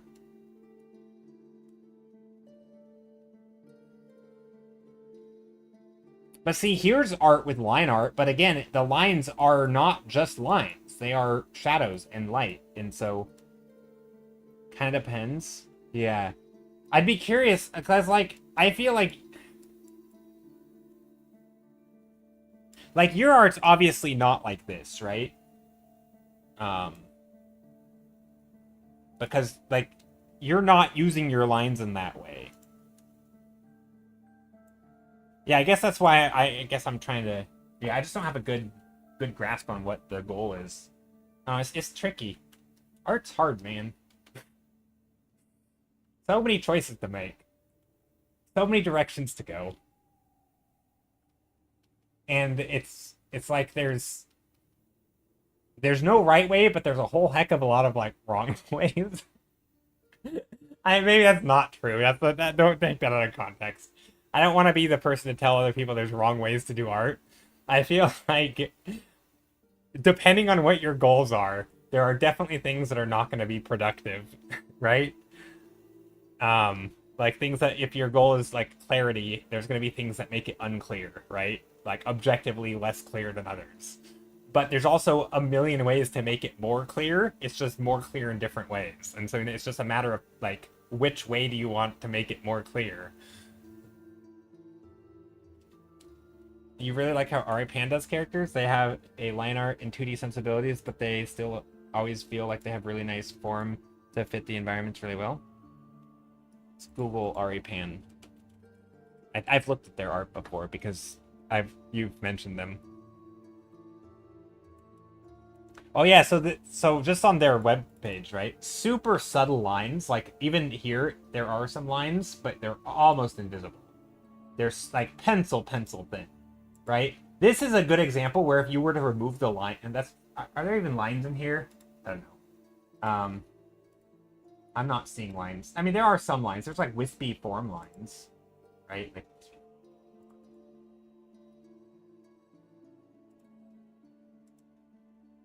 Like it's clear they start with lines, but honestly, I'm not convinced they end with lines.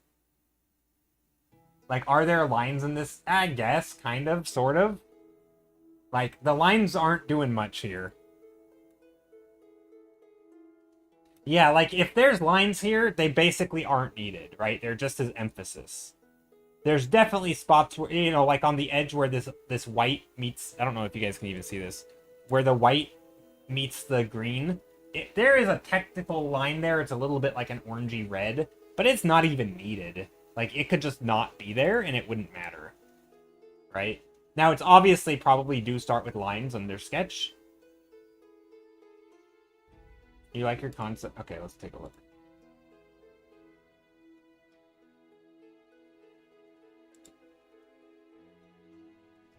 For Demacia.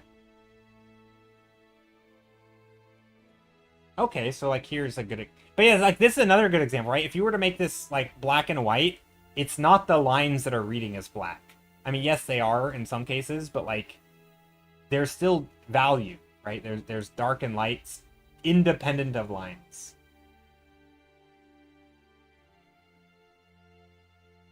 Like, this kind of block-in, I think, would be really good for, like, what we saw earlier of, like, doing a simple black and white block-in to make the thing read the way it's supposed to read.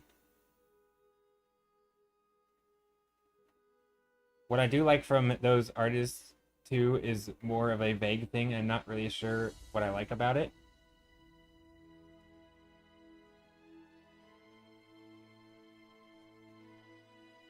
I mean, I think stuff can be very clear and very well defined. But it's like...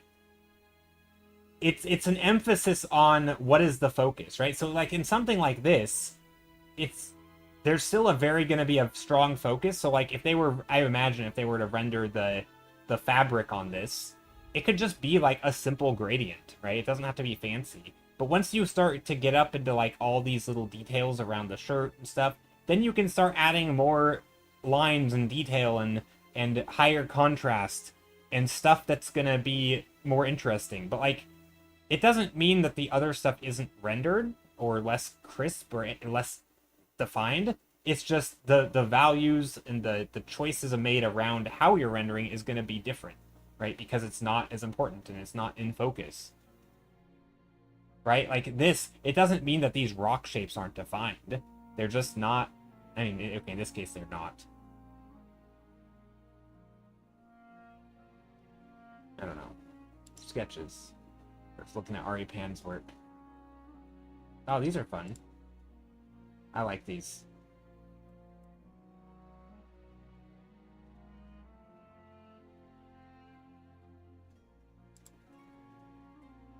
Yeah.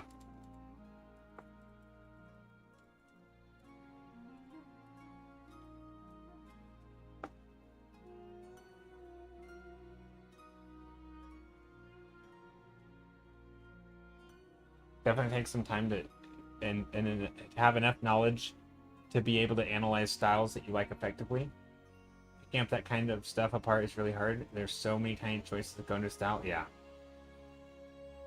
Yeah, I mean, picking up analyzing style is like tasting a soup and being like, oh, what ingredients did they use? And like, I don't know, maybe you can tell some of them, but like, do you know if they cooked on high heat or low heat? Well, how are you gonna know unless you know what the ingredients are and how they should be cooked in the first place?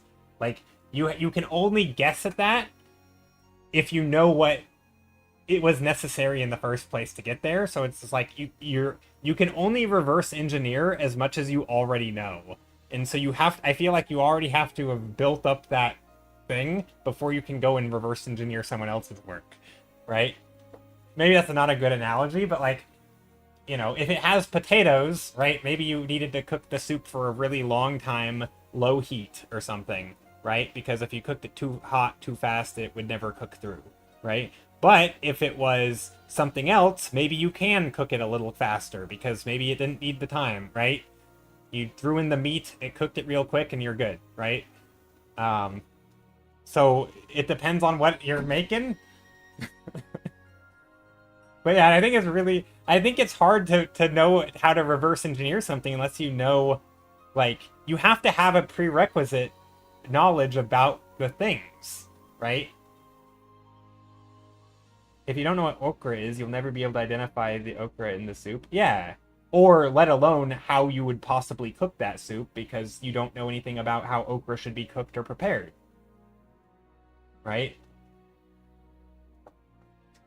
And so, like, do you have to pre-cook it and then chop it and put it in, or do you just chop it and put it in, right? Depending on what it is, not everything. And so, like, a lot of it isn't just like what ingredients, but it's how they did. I mean, because most of art has the same ingredients, right? It has things like composition and form and story or whatever. Like, it has the same ingredients. It's just they're prepared in very different ways, I feel like. Maybe that's not true. Maybe they don't have. Maybe in the analogy they don't have the same ingredients. I don't know I'm getting lost in this analogy, but I think the point is, it's hard, and this is why I feel like a lot of the common themes, right? Things like composition, values. When in doubt, if you don't know, right, this is where you can be like, what are the values like? Maybe that's not going to be relevant, but it's a good place to start, right? How do they group their values, right? That's a common thing people do is they group their values, right? Going back to our mermaid images that I showed earlier, right? Some of the values were grouped very differently, right? One of them, super high contrast in the foreground. But yeah, anyway.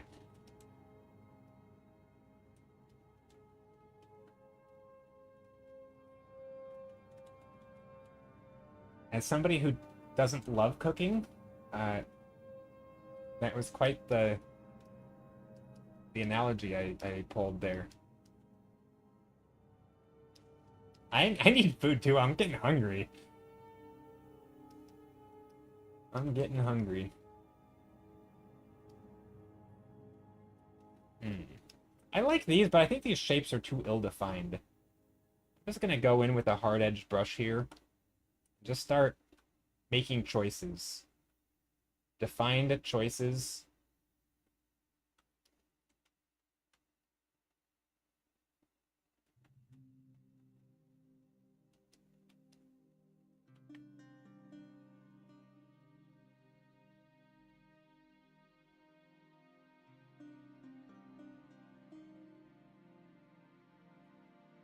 You had a falafel hero?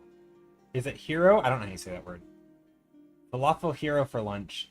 It was very filling, but now I'm kind of hungry again. That sounds delicious.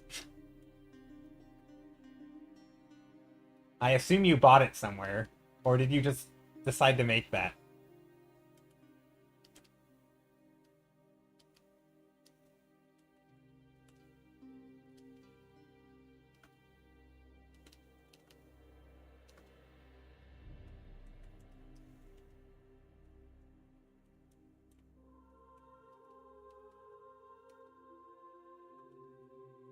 You got it from a street cart nearby? Gotcha.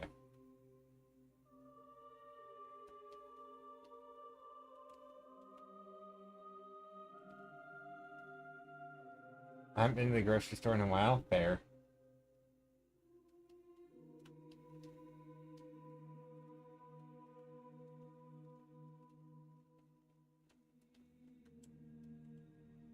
Kind of trying to add little, like, shapes here. Just very blobby, very opaque.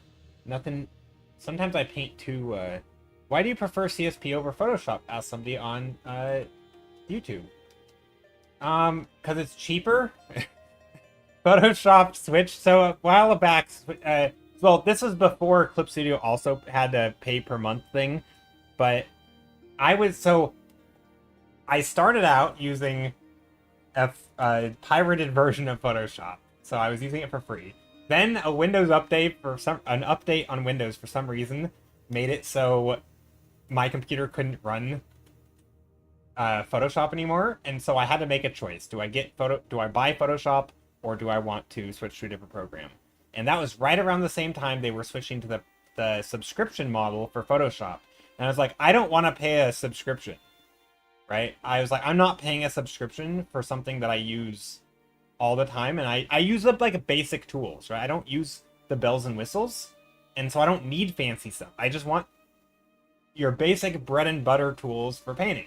And Clip Studio was like 25 bucks on sale. It always is, or it seems like it is. And so I bought it. One-time deal, 25 bucks, and I've been using it ever since. And then later, Clip Studio went to a subscription thing, which I am not on. I'm on the static version, the standalone. And it does everything I need, but also it does time lapses, which is really nice. And so it technically does more than everything that I need. Like, it does more than Photoshop does. I don't think one is better than the other, though. I'm not a stickler for what tool you use. Obviously, Photoshop, tons of professionals use Photoshop. Tons of professionals use Clipstudiopaint.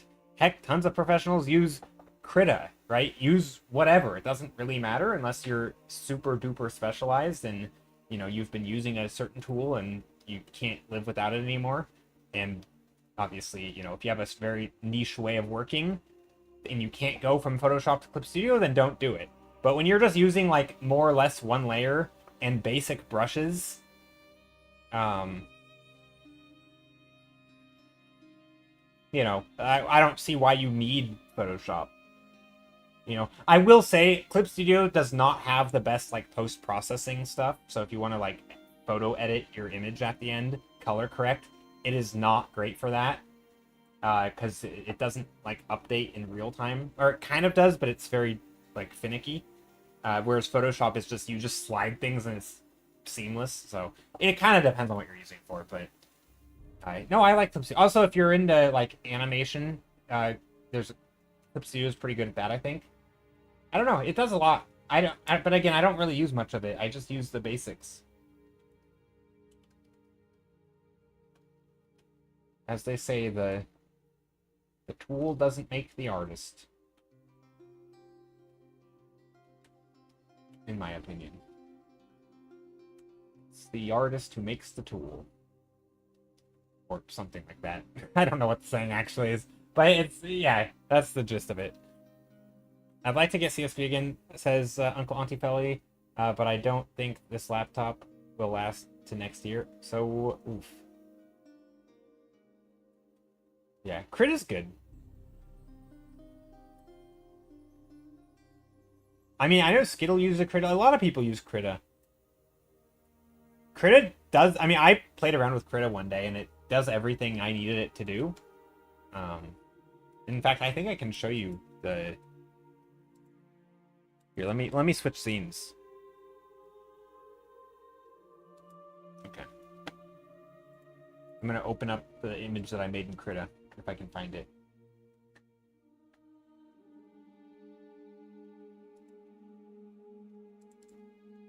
It's not it. It's somewhere.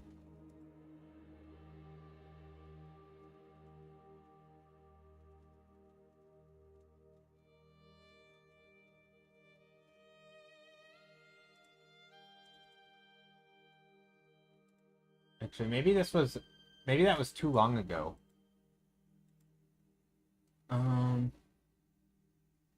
Where, oh where is my old Krita? This one. I painted this in Krita. It was like a one day stream painting. Like, it felt good. The brushes felt good. I think I painted this in Krita. Yeah, this was Krita. Or was it? This doesn't feel. This feels like my brush in CSP. I think this was in Krita.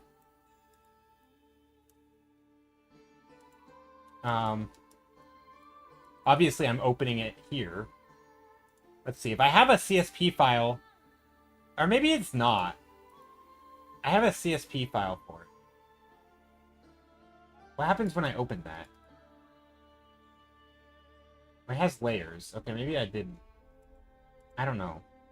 This one maybe this wasn't in Krita. Maybe I'm wrong. But anyway, it's indistinguishable. Like, it's, you know, probably slightly different brushes, but who cares? You can just make it your brushes and there's custom. Skittle swears by it. He thinks it's better for what he likes to do, which is, you know, totally valid. Different things are gonna do. Yeah, I think especially if you're starting it and you don't have a ton of experience in one program or over the other, it really doesn't matter. Gotta use the eraser if you want to delete a selection. I think that was the one from Krita, if I remember correct. Oh.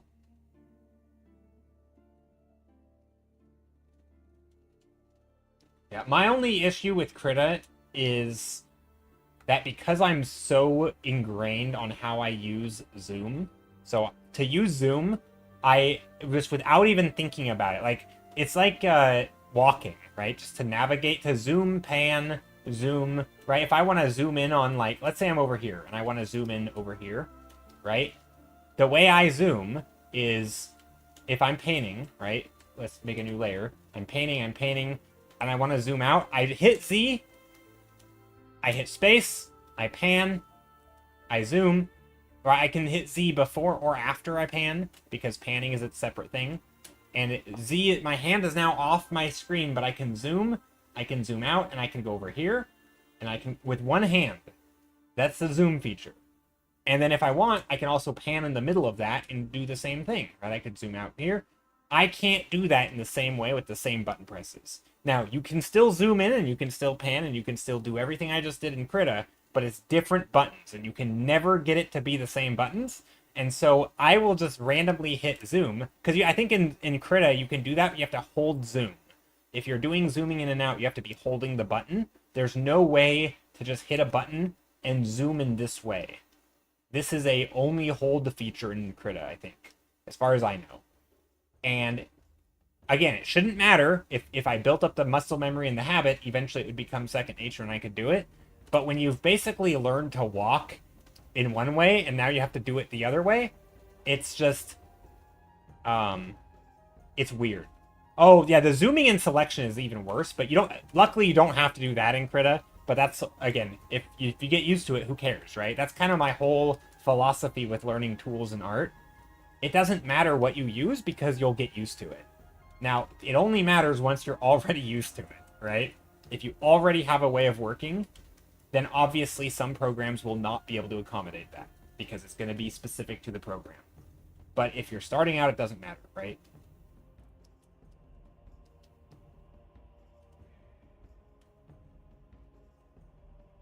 So, anyway, that's my big, long response to whatever we were just talking about. What was I doing? I was trying to figure out... I was doing something.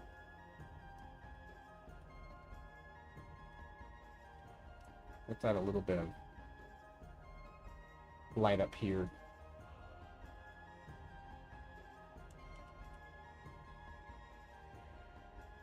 Yeah, I'm trying to add like little walls and stuff just to show that this at one point was like a constructed place rather than just completely organic shapes.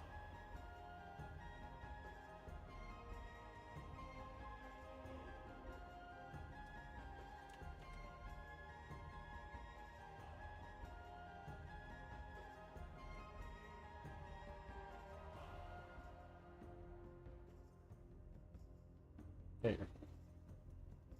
Little organics. Organic shapes, and maybe there's a crack in the wall.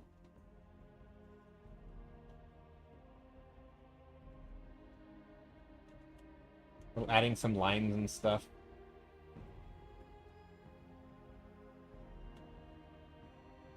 There, I like that. What else can we do? Control plus space, mouse pad, drag on the canvas will zoom out fluently. Does Krita know this? Yeah, I think you have to use control for something for zoom, right? You don't have to press control. See, I don't press control to zoom. And again, it's not that Krita can't do the things that I'm doing. It can. It's just, it can't do it in the exact way. And every other thing, like any differences of brushes, I'm fine with it because that's brushes I aren't as habitual. I kind of have to like, oh, I want to go change my brush, right? It's a choice. But zooming is not a choice. Zooming is just navigating. It's just like moving your head. Imagine like you told someone you can't ever move your, you know, if you wanted to go somewhere, you are no longer allowed to turn left. You can only go take right turns, right? You would probably on accident still turn your head to the left, right? You'd forget that you're not allowed to do that. And so you'd try it and it would fail and something would break in the program. And you'd hit a button that you didn't mean to hit because you're just on autopilot, right? It's very hard to rewire the way that you navigate. Again, I could get used to it. It'd just take me a bit. It'd probably take me a week. Maybe even a lot sooner than that. I bet if I used Krita, I could get used to it in, I don't know, 3 days. But it would take, that first day would be rough. It would be rough. Okay, let's see. What am I doing here? I have to stop my work and pick up both hands and use control. Pleasant, right? Yeah. I could see that. Oh, see, well, I mean, if you're using, like, the plus or minus keys, just rebind it. Like, I rebound everything, all my hotkeys in Krita, to try to be as close as I could be to Clip Studio, and I just couldn't get it.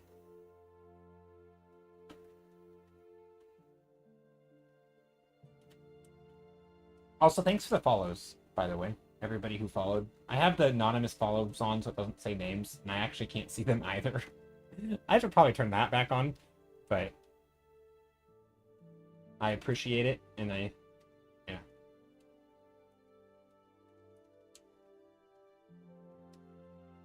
Maybe there's little seashells here. I don't like the shape of this shell. It's kind of funky.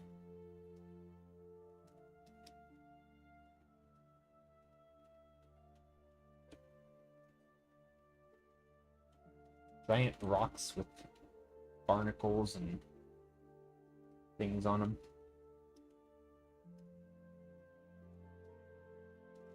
Maybe there should be little splotches up here. Little shapes of light and dark. So, like, instead of just a big shape here, which is fine, we can also get some of these shapes up here along the top of the form.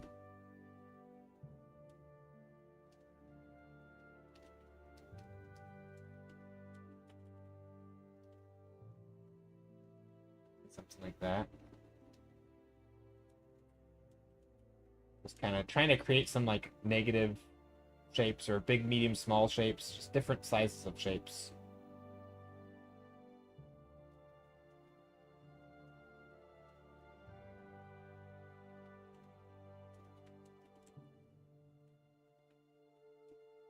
And these little spiky things can have barnacles on them or whatever. Something like that. There, that's not bad. That works. And then, what's this? There's a big shape here. I feel like we need to fix some of those shapes. This could be a rock structure. Maybe. Gotta figure out what the form of all this is. Right now, some of the forms make no sense.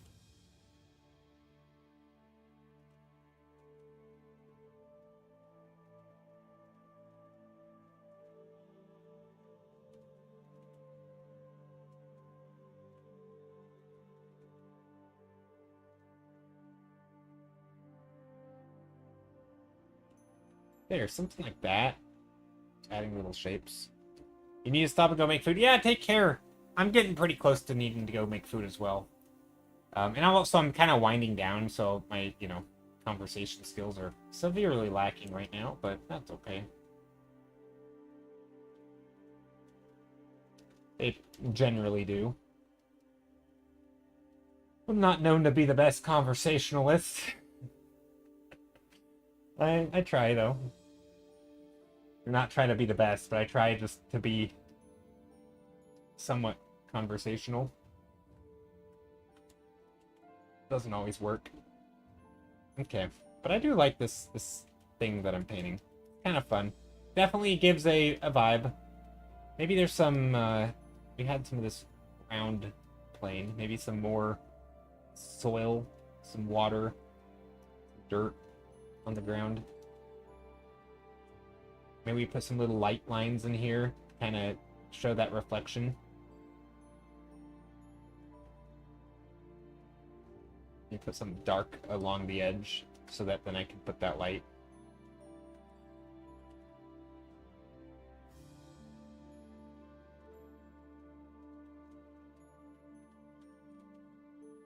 I don't think it's super important that I put light into water, but it's probably not bad.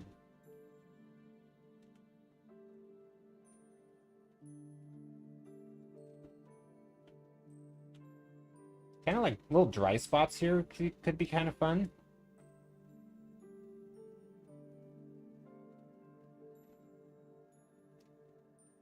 Like, there's a lot of water, but there's also a lot of spot that doesn't have water, right? So there's a lot of dry and crusty barnacles. Stuff that hasn't seen water for years. Or maybe not years, I don't know. Probably wouldn't look like this if it was years, but I don't know.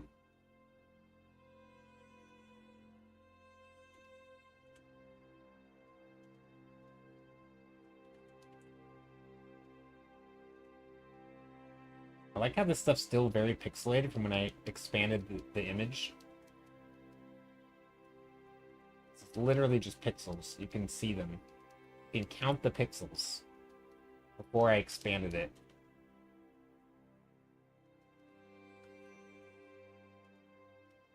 There. I think that's okay. The blue's kind of fun, too. Okay. What else am I doing? Maybe there's background shapes here. Off in the distance.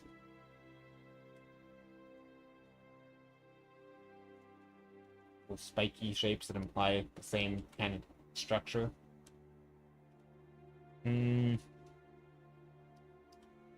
This kind of feels like a fountain or something. Like there should be a...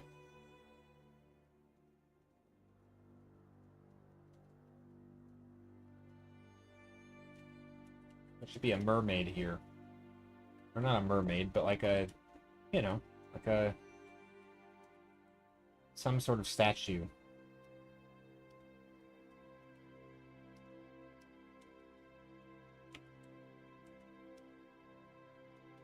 You know those statues? You know that classic statue holding like the big jug? You know what that do you guys know the name of that statue? The lady holding the jug? I don't know what it's called. It's like a famous statue though. I'm sure somebody knows this.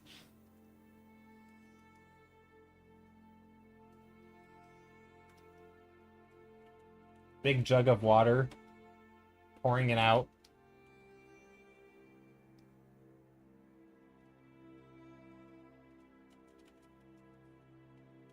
Mermaid lady holding a jug. That's what this is. My guess is some sort of Greek god. Yeah, probably. Yeah, but you know what I'm talking about though, right, Sarah? A lady holding a jug. I feel like it's a famous... I think it's a famous statue. I just couldn't tell you what it's called. I mean, I'm just gonna Google it. Lady holding jug. Statue. Or statue holding jug. Statue holding jug. Or maybe it's an urn? Okay, well, there's a lot of them. Famous. What if I just type in famous? No.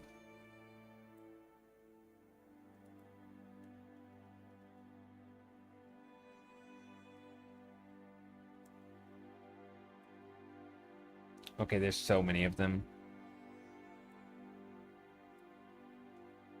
I don't know. I don't know what it is. It's just popular image for classic fountain statues? Yeah, maybe. I think it had an origin, though, that was famous. Yeah, it is a common motif, right? Yeah. Yeah, maybe it is just popular and that's it. Maybe it's not, like, maybe there isn't one original famous one.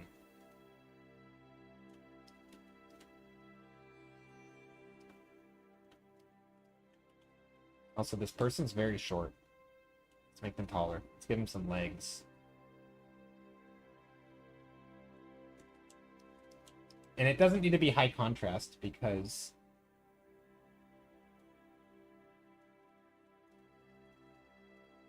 Well, it doesn't need to be. It's not really the main focus. I guess it kind of is a focus, right? But because I'm not painting this thing very well, it's just a big blob, it doesn't need to be super clear.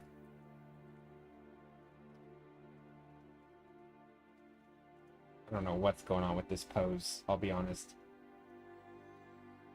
Just some sort of... Okay, I don't know about this pose. I don't know what's going on with this pose, but I'm trying to make it look like some weird, like, yeah, like a Greek statue. With, like, the...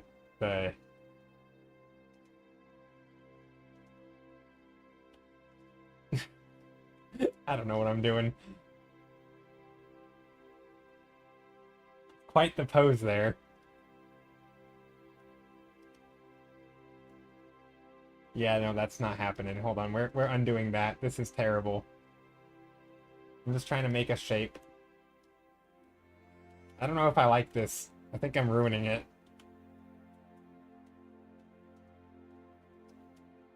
Also, it should probably have barnacles. When in doubt, just put barnacles on stuff and it'll be clear.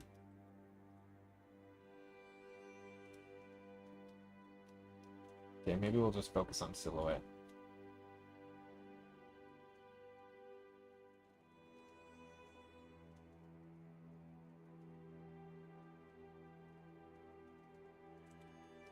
And that's it. We'll just do silhouette.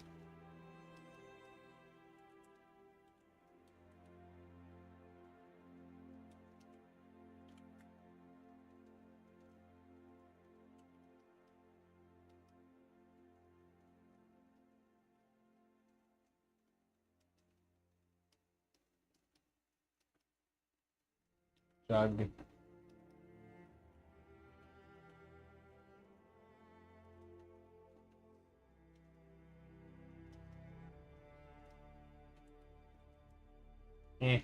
That's not bad. Again, probably could do a better job.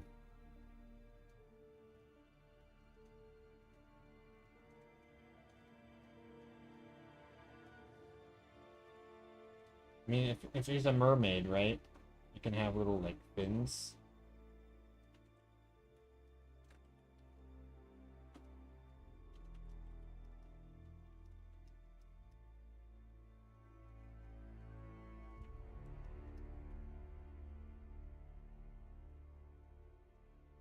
Yeah, we're making that look like Sasquatch over here. Maybe it's a big seashell? A big conch shell? No. Could be, actually. Something like this.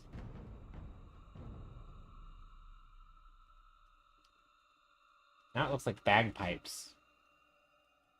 Yeah, I'm not sure about that.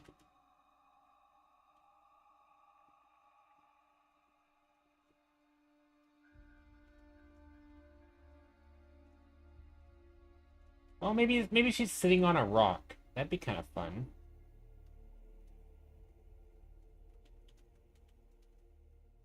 Like classic mermaid pose.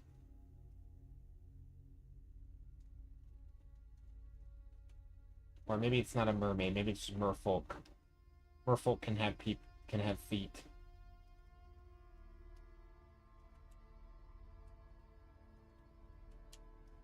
There, something like that.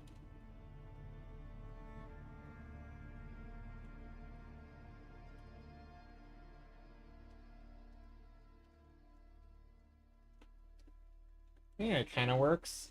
It's a vibe. Don't know what this whole thing is. It definitely feels like a rock of sorts.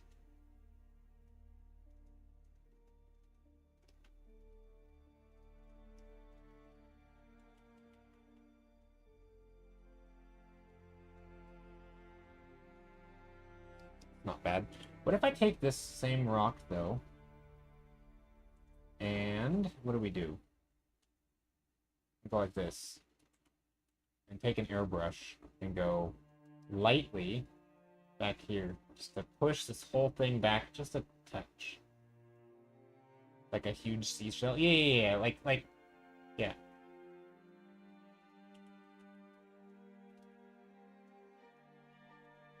Nope, that was on the wrong layer. Let's do this on a new layer.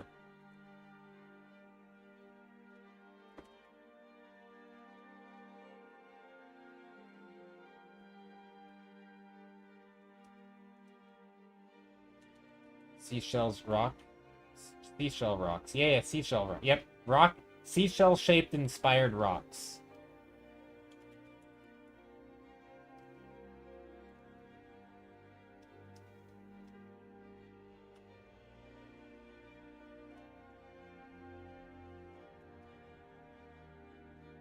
That works. A little bit more contrast. I don't know if that's a good idea, but felt like it was okay. Yeah, giant seashell rocks. Yep. Or maybe from like giant mythological shell crab things. She sells seashells by the seashore. Yeah. Sally sells seashells by the seashore. Although I think she sells seashells by the seashore is actually a harder tongue twister. Because I always thought the Sally sells seashells by the seashore was a stupid tongue twister, because it doesn't actually, it's not hard to say. But the seashells, she sells seashells by the seashore actually is more of a tongue twister. But it wasn't the one that I heard growing up. I've also heard the which wristwatch is a Swiss wristwatch. That I think is a hard one to say.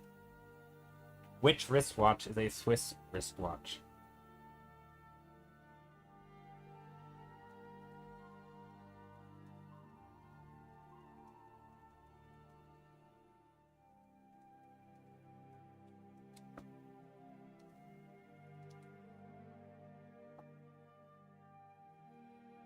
What other tongue twisters are there? I don't know of any other tongue twisters. I know there's like the Peter Piper picked a peck of pickled peppers, but I don't actually think that is a tongue twister. That's just like I forget what it is. Because I don't know what a peck of peppers is. Like, what is a peck? Is that a unit of measurement? So I'm not actually sure. I feel like a lot of tongue twisters are just more fun to say and not actually tongue twistery.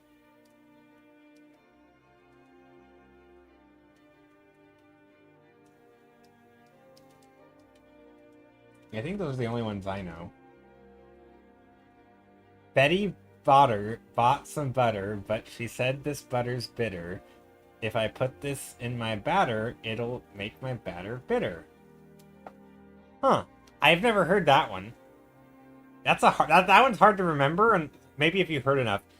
Betty bought some butter, but she said this butter's bitter. If I put this in my batter, it'll make my batter bitter. Yeah, that's not hard to say. It is fun. I think a peck must be a bundle of peppers. I guess. Yeah, I don't know. I think that's the thing that always struggle with is like, what the heck am I saying? Like, I don't even know what I'm saying because I don't know what those words mean. There, there was a better butter song, a Betty Butter song on a kids CD we had. That's funny. I think kids like twin twisters. That's not a word. Tongue twisters.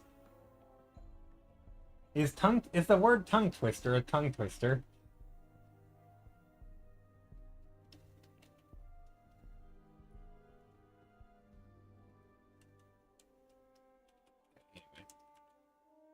I don't know. Try saying in a UK accent. I don't know how to say talk in a UK accent. I could imagine some accents that would be harder to say in though. That would make sense.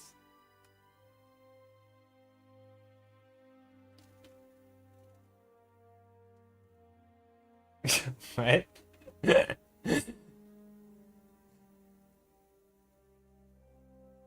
Which of them? Twisting toasters. Wing toasters. uh, that's what you think I said? That's funny. Uh,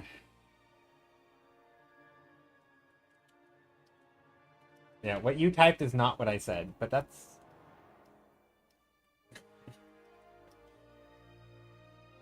I mean, maybe I did, technically. I don't know what I said. Honestly, wouldn't surprise me.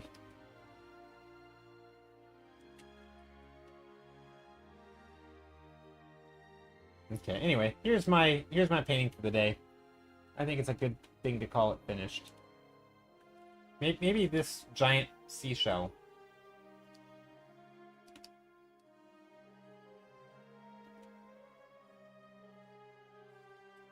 Actually, what if I do something like... Okay, this is just a silly idea.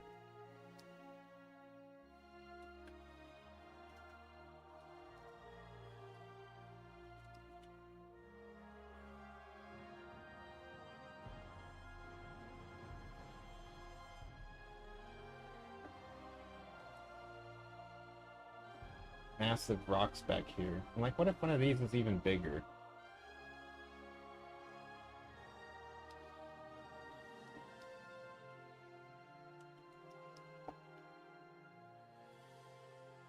What if this one's bigger, but this one's smaller?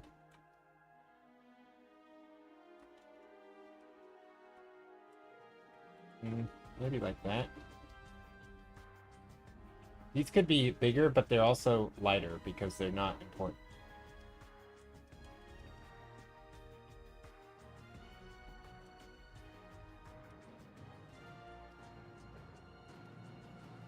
Hey Joe, Commander, Commissar Skull, how's it going?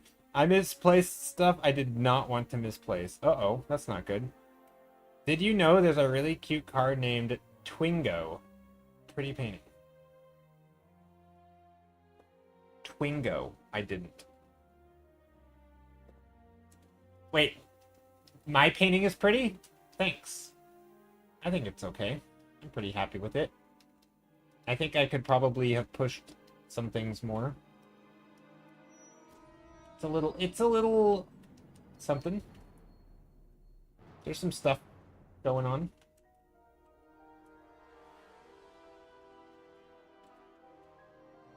Also, like, I don't know what this is. Is this an urn? Or a vase? A vase? Fancy vase? It was a vase, but we made it fancy, so now it's a vase.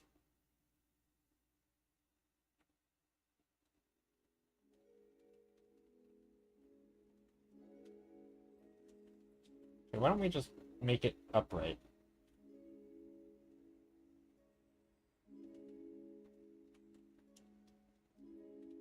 Ooh, you know what we could do? I have an idea. I've got an idea. So we paint our vase. Obviously, I'm going to add the barnacles to it because there wouldn't be an overgrown ocean scene without them. So we'll add the barnacles and the the stuff, the texture, the patterns.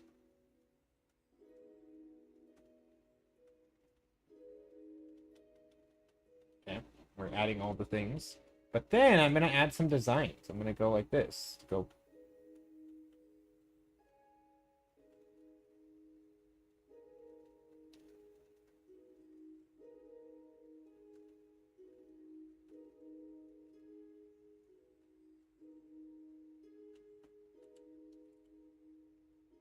And then we're gonna put stuff in it.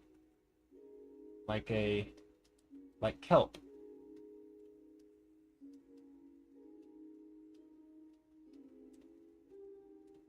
And sea stuff. Pink stuff.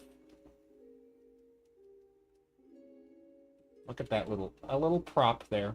Look at me, I'm being a prop designer. Just kidding.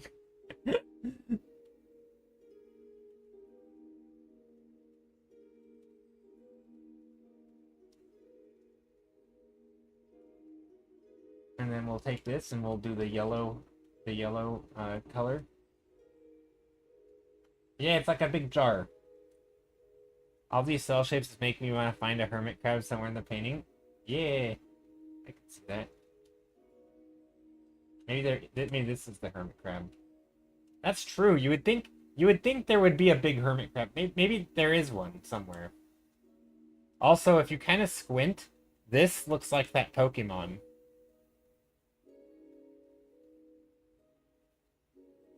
Right? This looks like a hermit crab. Look, isn't that what Pokemon is that? Also, yeah, I'm on the right layer. Name that Pokemon.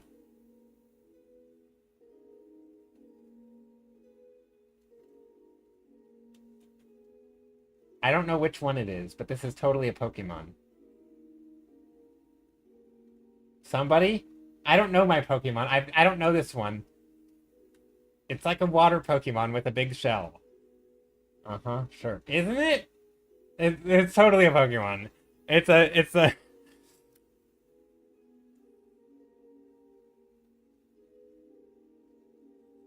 I don't know Pokemon names other than... Yeah, I think,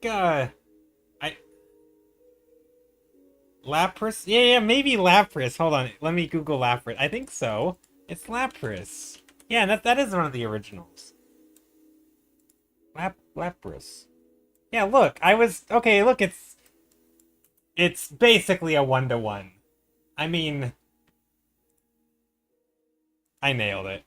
Oh, you can't see this. Look at that. It's basically that you can't even tell the difference. It's the same thing. You know what? We should do a game where I draw Pokemon from memory from the original 150 and see how accurate I am. That's exactly the same. No, no, that is Lapras. I mean, obviously it's not, this neck comes out here, but there we go, Lapras. Yeah, way longer neck. Pokemon from memory in college. That's funny.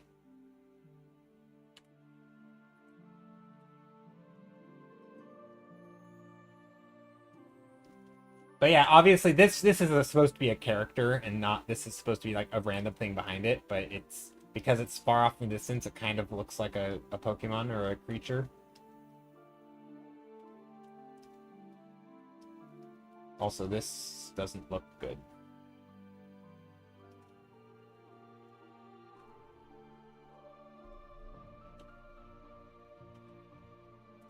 That's okay. Yeah, we can't. This doesn't have the contrast.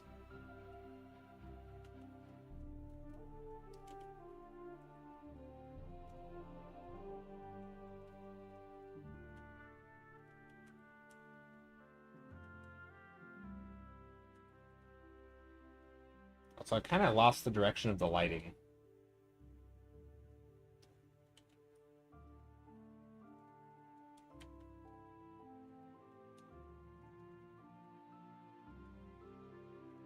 Yeah, that's not good.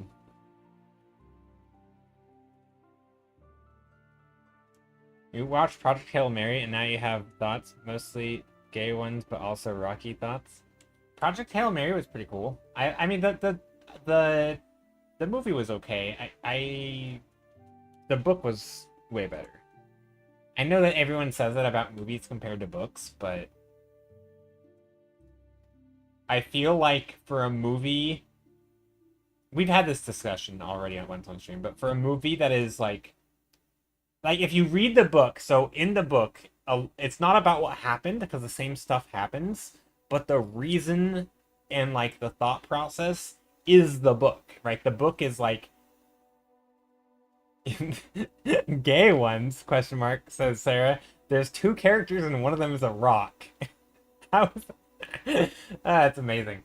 What a great comment. Yeah, I don't really know what you mean by that, Uncle Auntie Philly, but yeah, so Project Hail Mary in the book, a lot of it was like, oh, we have this problem, and then let's sort of reason through, right? And he goes through a very like logical process of like, well, if it's this, which is the most likely, then this should rule it out. And then he tries it and it rules it out. He's like, well, it's not that then. So what is it? Right? And he's like, think, like, how do I solve this problem? And then eventually he solves it, right? But in the book, in the movie, it doesn't do that. It doesn't have him going through these iterations and spending long periods of time to sort of build up to this sort of coming to the right answers. It just shows you like him doing the right thing, and it doesn't feel like you're with him experiencing this sort of inner turmoil of like the struggle of solving the problems, right? And it like for a book that's like sort of about the science, the movie is more about, I don't know, like the solution, but not the science. Like, it's very weird. It's a different vibe. The movie's not bad though. The movie's good.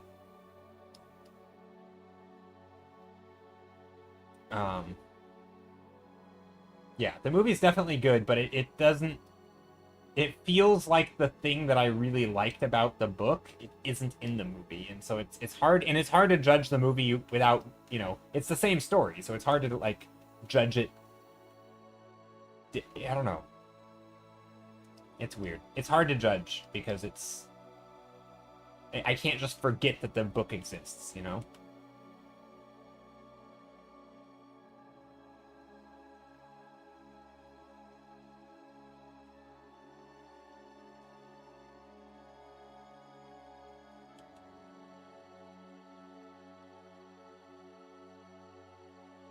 Did they ever talk about how taking new life form to Earth might be a really bad idea? I mean, yeah, when they were... Yeah, I mean, they were being careful. And... Yeah.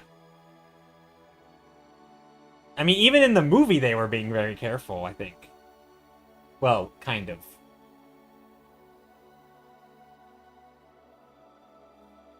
But no, they kind of did, I think. Let's see. Theddies, hello! Just dropping by real quick. Hello, hope you're doing well.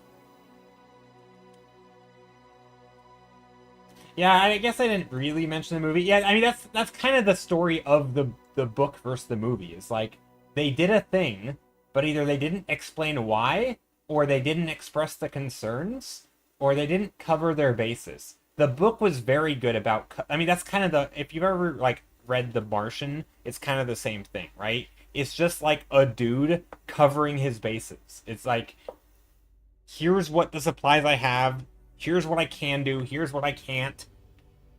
Let's work it through, right? Like, let's solve the problem. In the movie, I think in the movie The Martian, they did it a little bit better, where like you kind of feel like he is like, you know, pacing back and forth and solving the problem, and like, crap, now I gotta start over because something went wrong, and it's like it feels like it was a loss or a setback. I feel like in Project Hail Mary, you never really got that vibe that like everything was that big of a setback.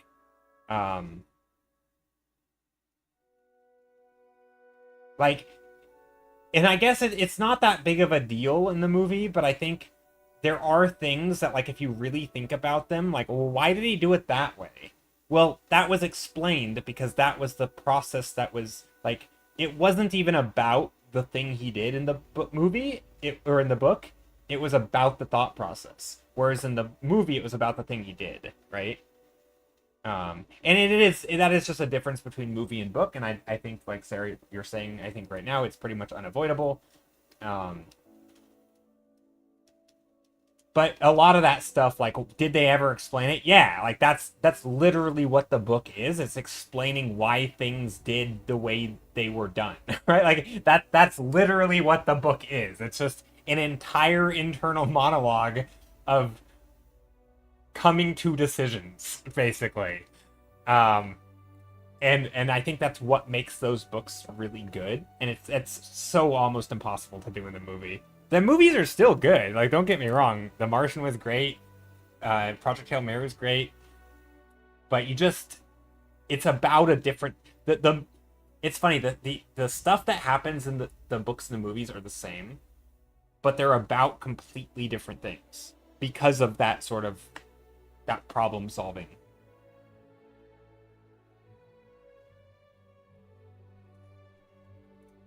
It'd be like watching a detective movie, right? It's the same way. I imagine it's very similar to detective shows or detective movies, where like the internal dialogue of the detective is probably what made those books popular. Like, I've never read the original Sherlock Holmes, but I would suspect that there's a lot of like internal reasoning, like, you know, I'm noticing this, and this, and that probably would rule out that thing. And, you know, I know Sherlock Holmes likes to give his monologue, but, like, I imagine there's a lot of that happens in their head, right?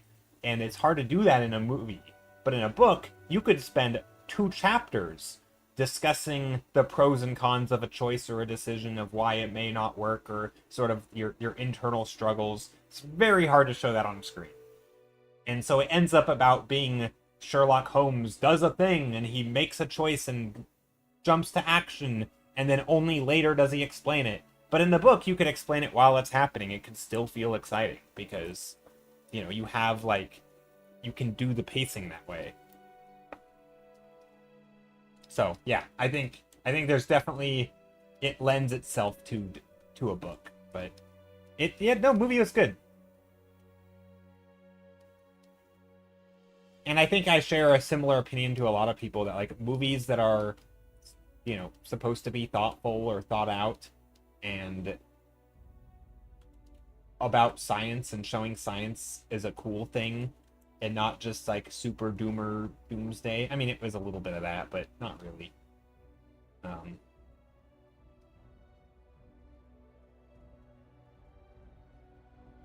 It's been ages since I read a Sherlock. I don't know, but I think they were narrated by Watson. Oh, maybe.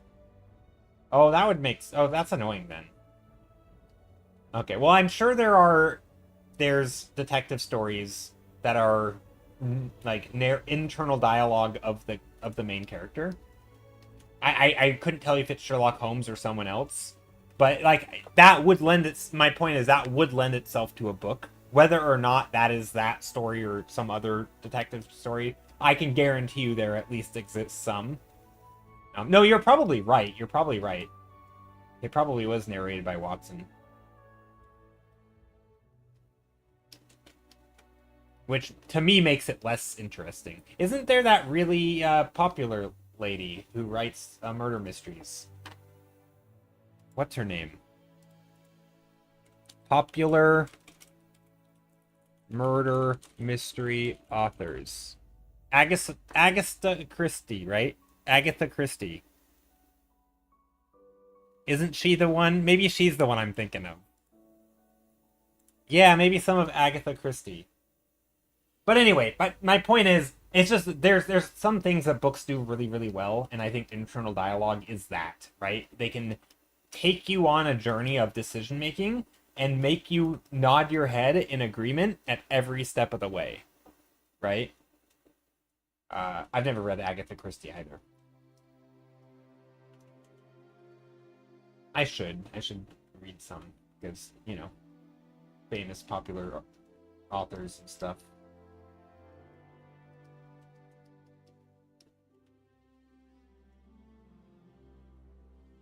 But yeah, it's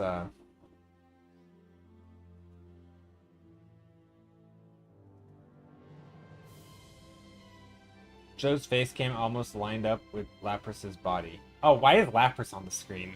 I didn't even realize Lapras... Hold on, I could do that. Look at that. There, it's me. It's me, Lapras. So close, yet so far.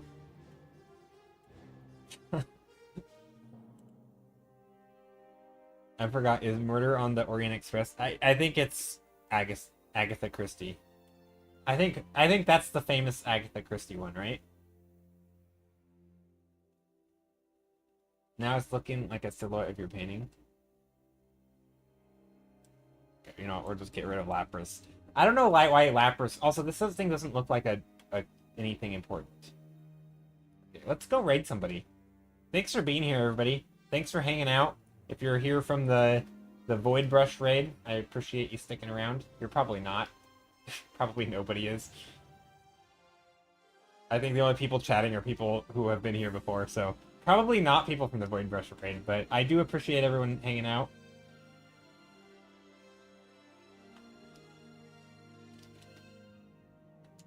You know, we could actually have added a little more of these.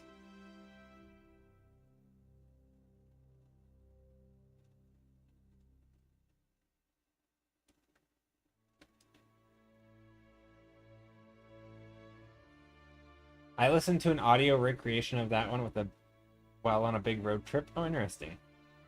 I read it and then there were none.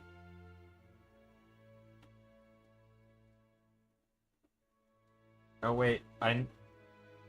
Now I read Murder of Roger Ackroyd. I've never read that. Okay.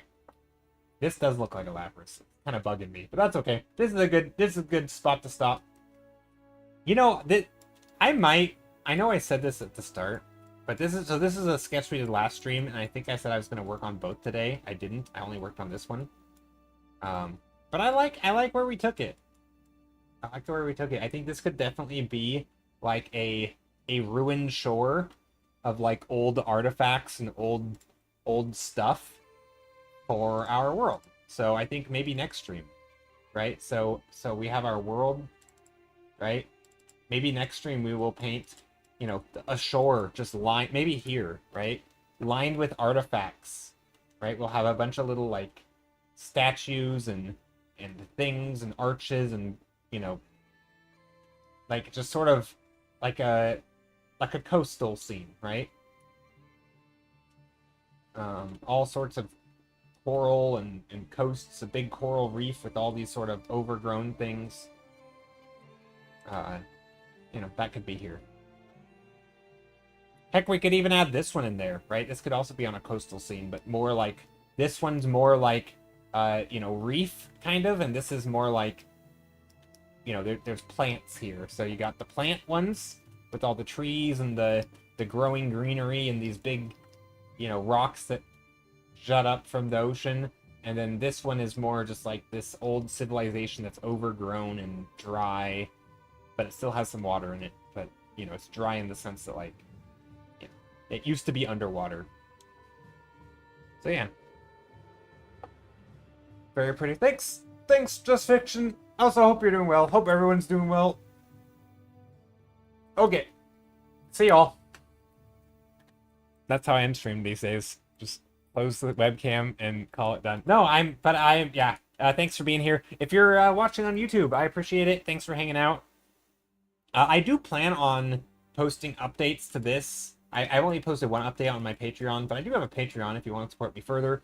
Don't feel like you have to, but just hanging out and being here is more than enough. Yeah, thank you for being here. My Patreon is patreon.com/jstiller30. Also, you can follow me on Twitch if you're watching the VOD and you want to join live. Twitch.tv/jstiller30. Or just on